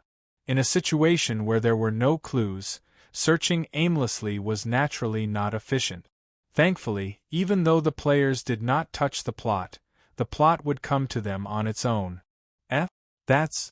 After 10 minutes of searching, a figure appeared in Xiao Tan's line of sight. At that moment, Brother Ju's perspective also moved behind him, and he saw the shadow that was far away at the same time. It was a stooped man dressed in a black robe. His face was very old, and his half-bald forehead and face were covered with wrinkles that could be clearly seen from afar. It's an NPC, isn't it? Xiao Tan muttered to himself as he frowned. Humph. Too naive. When Feng Bujua heard this, he immediately snorted coldly. Maybe someone in the enemy team has the ability to disguise themselves. Unfortunately, his opinion could not reach Xiao Tan's ears. After Xiao Tan looked around and made sure that there was no one else around, he went forward to talk to the other party. As he approached the old man in the black robe, the other party had already noticed him, but the old man did not do anything out of the ordinary. He only stared coldly at Xiao Tan and waited for him to come closer. "Uncle, how are you?" Xiao Tan walked up to the old man and tried to greet him. "Do you have bread?" The old man spoke quickly and with a strong voice. "Bread?" Faced with the sudden question, Xiao Tan did not know how to respond. "Looks like he really is an NPC." Feng Bujua muttered. "This is considered an event. If I give him bread, I should be able to get some benefits or advance the plot." "Sorry, I don't have any bread with me." Xiao Tan thought for 2 seconds and answered truthfully. "TSK, why do you have to answer so honestly?" Feng Bujua was anxious for him. "Can't you first ask, if I give you bread, what benefits will you give me? Please find some bread for me." After the old man heard Xiao Tan's answer, he continued expressionlessly, "If you give me bread, I will repay you." "Hurry up and ask him, how will he repay you?" Feng Bujua's first reaction was, "Is he going to give me something or information?" "Okay, then I'll go look for it." Xiao Tan's first reaction was, "Don't wander off, I'll bring it to you when I find it." "You're his grandson." Feng Bujua complained fiercely. "I won't leave before I get the bread," the old man replied calmly. "Okay." Xiao Tan responded and turned to leave. Hey, you should at least ask him where is the bread?" Feng Bujua grumbled. "So, you accepted a job here and left without getting any hint or information from me. You're so good at solving puzzles when you're alone." "Oh, that's right." At this time, Xiao Tan suddenly stopped and turned to the old man. "I almost forgot to ask you, Few. Okay, looks like you're not hopeless." Brother Bujua saw that Xiao Tan remembered and was slightly relieved. "Do you have any requirements for the type of bread?" Xiao Tan asked with a serious face. "For example, what if it's a normal type? Or a whole wheat one? Or a croissant one? Or a stick one?" "You're going to find a wheat field to harvest some wheat and make it for him," Feng Bujua roared. "What's the point of asking such a stupid question?" No matter how much he shouted, Xiao Tan could not hear him. "As long as it's bread." The old man's reaction was very calm. After he answered, He paused for half a second and continued, "Go over there and take a look."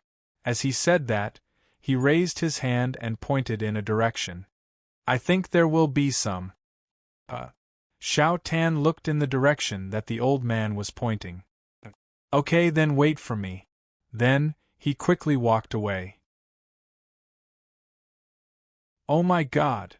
If Feng Bujua had a body, he would be holding his forehead and shaking his head. Luckily, this NPC gave him a hint, or else this kid would have no idea where to find it. At the same time, in another part of the ruins, the Corn team's pathfinder, Lu Sanfeng, also saw an old man in a black robe. This NPC's appearance was the same as the one that appeared in front of Xiao Tan. He was also bent over and stood there in a daze. After Lu Sanfeng saw this, he was very cautious and waited for a moment. After confirming that there was no one around, his teammates also caught up. Therefore, the four of them came together to the NPC's side. "Uncle, are you okay?" Lu Sanfeng went forward and asked. "Do you have corn?" The old man in the black robe asked for something different from the one that Xiao Tan encountered. "What?" Lu Sanfeng heard this and his expression changed. He immediately jumped back and shouted, "Be careful, it's a trap." Hearing this, his teammates tensed up. The four of them stood in a battle formation with their backs against each other, and were on high alert. Some of them might be wondering why Lu Sanfeng felt that there was a trap. Lu Sanfeng's thought process went like this. The old man mentioned corn out of nowhere. "Our team name is Corn Fruit." The old man knows our team name. The NPC shouldn't know our team name. The old man is a member of the enemy team in disguise or a summoned creature. This is a trap. That's all there is to it. You're really good at pretending, Lu Sanfeng said confidently to the old man. You even mentioned corn. Are you mocking us for falling into a trap? The old man looked at him coldly and did not answer his question. Please help me find some corn if you give me corn. Ha! Before the old man finished his sentence, Lu Sanfeng shouted and used a skill on him. Name: Sea King's Spear Break. Skill card type: active, permanent. Skill type: sorcery or effect. Create a shockwave like a spear and shatter the opponent. Consumption: 50 mana points. Learning requirement: Sorcery Mastery. Be a remark: an offensive magic that borrows the power of the Sea King Dalfi. It does not require water to use. The instant the demon ability pulsed, the expression on the dark-skinned old man's face changed slightly. At that moment, the old man raised his hand and opened his 5 fingers. A layer of black barrier appeared in front of him. Whoosh, buzz buzz buzz, when Lu Sanfeng's skill landed on the barrier, it was like snow falling into a stream of fire, disappearing in an instant. This guy is really an enemy. Seeing this, Brother Weiwu said. It was unknown how he came to this conclusion, but he believed it himself. So he took a step and circled behind the old man, ready to attack with his teammate. But, the next second, the old man's body moved and turned into a black light that shot into the sky. He was so fast that the 4 members of Team Corn could not react in time. When they came back to their senses and raised their heads, they saw a huge crow appear in the sky. After flapping its wings a few times, it quickly flew away. At this time, Lu Sanfeng's face did not look so good. Brothers, I seem to have made a mistake. I saw it, Primary School Dog said. Even though I had my suspicions, seeing how certain you were, I did not say anything. This. Mr. Lonely looked at the crow's shadow and said, Could it be one of the 3 birds mentioned in the introduction? F***ck me. Brother Weiwu said. Then didn't we offend an NPC? Will there be any problems? I think. Lu Sanfeng said, it shouldn't be a big problem. He thought for a few seconds and analyzed. That Birdman is most likely a storyline NPC. Talking to him will trigger some kind of flag. Although we didn't receive any quest from him, he didn't fight back because of our attack. He just ran away. So at most we will lose a side quest. He shrugged and flicked his hair. After all, we did not plan to do any side quest. Even though it was an excuse for his wrong judgment, Lu Sanfeng's analysis was not wrong. If they did not care about the plot, they could have defeated this NPC. Okay, then let's continue. Primary school dog thought for a few seconds and said to Lu Sanfeng, "But we'd better be careful next time." He reminded, "Wasting skills on NPCs is a loss." Understood. Lu Sanfeng replied, "It's my fault this time." Speaking of which, it was a coincidence that the NPC mentioned the word corn. It is related to our team name. He shook his head. There was no regret on his face. If anything, he said in a narcissistic manner, "Sigh. It's my fault for being too sensitive to words like this." If Feng Bujue was there and heard what the man said and saw the expression on the man's face when he said that, he would have added, "With your intelligence and mentality, it should not be a problem for you to go to South Park and become the President of America." On the other hand, Xiao Tan's side of the story. Perhaps Xiao Tan was not as cunning as Brother Ju when dealing with NPCs, but he had a good personality. He followed the direction that the old man pointed, and in a few minutes, he found the plot item. Or rather, he tripped over the plot item. Of course, there was no need to worry about Xiao Tan tripping and losing life points. After he was tripped, he supported himself with one hand and spun his body to dissipate most of the downward momentum. In less than 2 seconds, he flipped over and stood up again. He was basically unscathed. This is the first time I've seen this kind of bread. After Xiao Tan steadied himself, he turned to look at the thing that tripped him, and he had no energy to complain about it. No matter how he looked at it, it was a hand made of bread that suddenly reached out from underground. Don't tell me this thing is alive. Feng Bujue, who was watching from the side, had a clearer view. Several seconds ago, he saw the hand break through the ground and grab Xiao Tan's ankle. Xiao Tan studied the hand for a few seconds before he made up his mind and walked toward it. But tut, suddenly, the ground crumbled and a strange shadow appeared. This time, it was not just a hand, it was a whole bread man that jumped out from the ground. Its body was of various colors, but the general color was yellowish-brown. Its torso was a rectangular piece of toast, and its limbs were French stick. Its neck was 2 donuts stacked together, and its face was a coconut bun covered in butter. The rest of its body was also made of various kinds of bread. For example, its left palm was an English broom, and its fingers were 5 very small croissants. Its right hand was a honey bean bun, and its fingers were cheese stick. Its knees were pineapple buns, and its elbows were 1,000-layer bread. I didn't expect such a delicious-looking monster to appear in this game. When he saw this enemy, many things flashed through Feng Bujue's mind. Human meat soup, rotten maggot sandwiches, Walker's body, Mad Dragon's laughter's eyeballs. Since he started playing this game, he had tasted too many things that should not have appeared in the human diet. Today, he finally saw something that tasted good no matter how he looked at it, but the one standing in front of this monster was not him. This feeling was like a customer who frequented low-class brothels and had visited all the low-class brothels, and one day, he suddenly saw a beautiful woman. The problem was, he did not have any money with him, and the beautiful woman had already entered someone else's room. Motherf ****.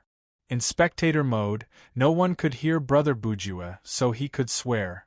Why can't this happen to me, On the other side, when Xiao Tan saw the enemy's full appearance, he was also slightly surprised.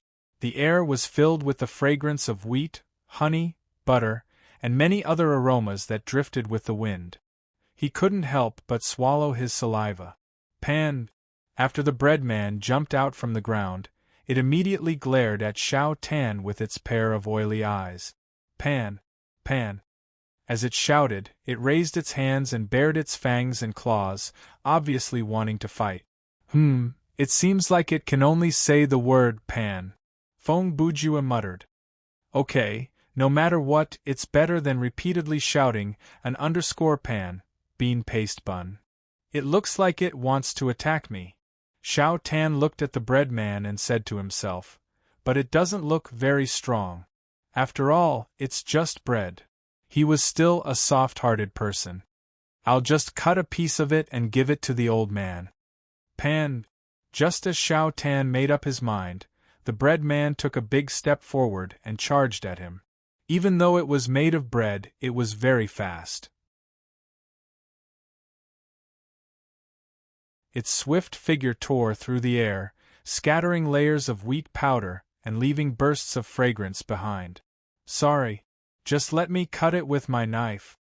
Facing this monster's attack, Xiao Tan was not afraid at all. He picked up his military knife and instead of advancing, he retreated and slashed at the enemy's right arm. Poof! The crisp outer skin was cut open by the blade. TSS, the soft, flexible, and dense wheat fiber was quickly cut open. Whoosh, whoosh, whoosh. The bread man's right arm that had been cut off flew in the air and spun. After a round of confrontation, Xiao Tan quickly bounced up and caught the piece of bread that had been cut off from the bread man's body. Pan! Pan! After the bread man's arm was cut off, it screamed at the top of its lungs, covered the cut on its arm and knelt on the ground. Pan, pan. Seeing this, Xiao Tan could not help but feel sorry for it. It looks so pitiful. He looked down at the bread in his hand. After a few seconds of hesitation, he gritted his teeth and said, but it's already been cut off. As he said this, he suddenly turned around and ran in the direction of the black-robed old man. I'm sorry. Brother Ju, who had been watching Xiao Tan from behind, said at this time, you're actually apologizing. Are you King 8 years old today? No, you're soft-hearted when you see an anthropomorphic food. Not only is she 8 years old, she's also a girl. Pan. Pan, just as Brother Ju was complaining, the bread man with the broken arm started to change strangely. You're tuning in to the Phoenix Nights YouTube channel. Don't forget to subscribe and join us on this journey to catch the most captivating stories.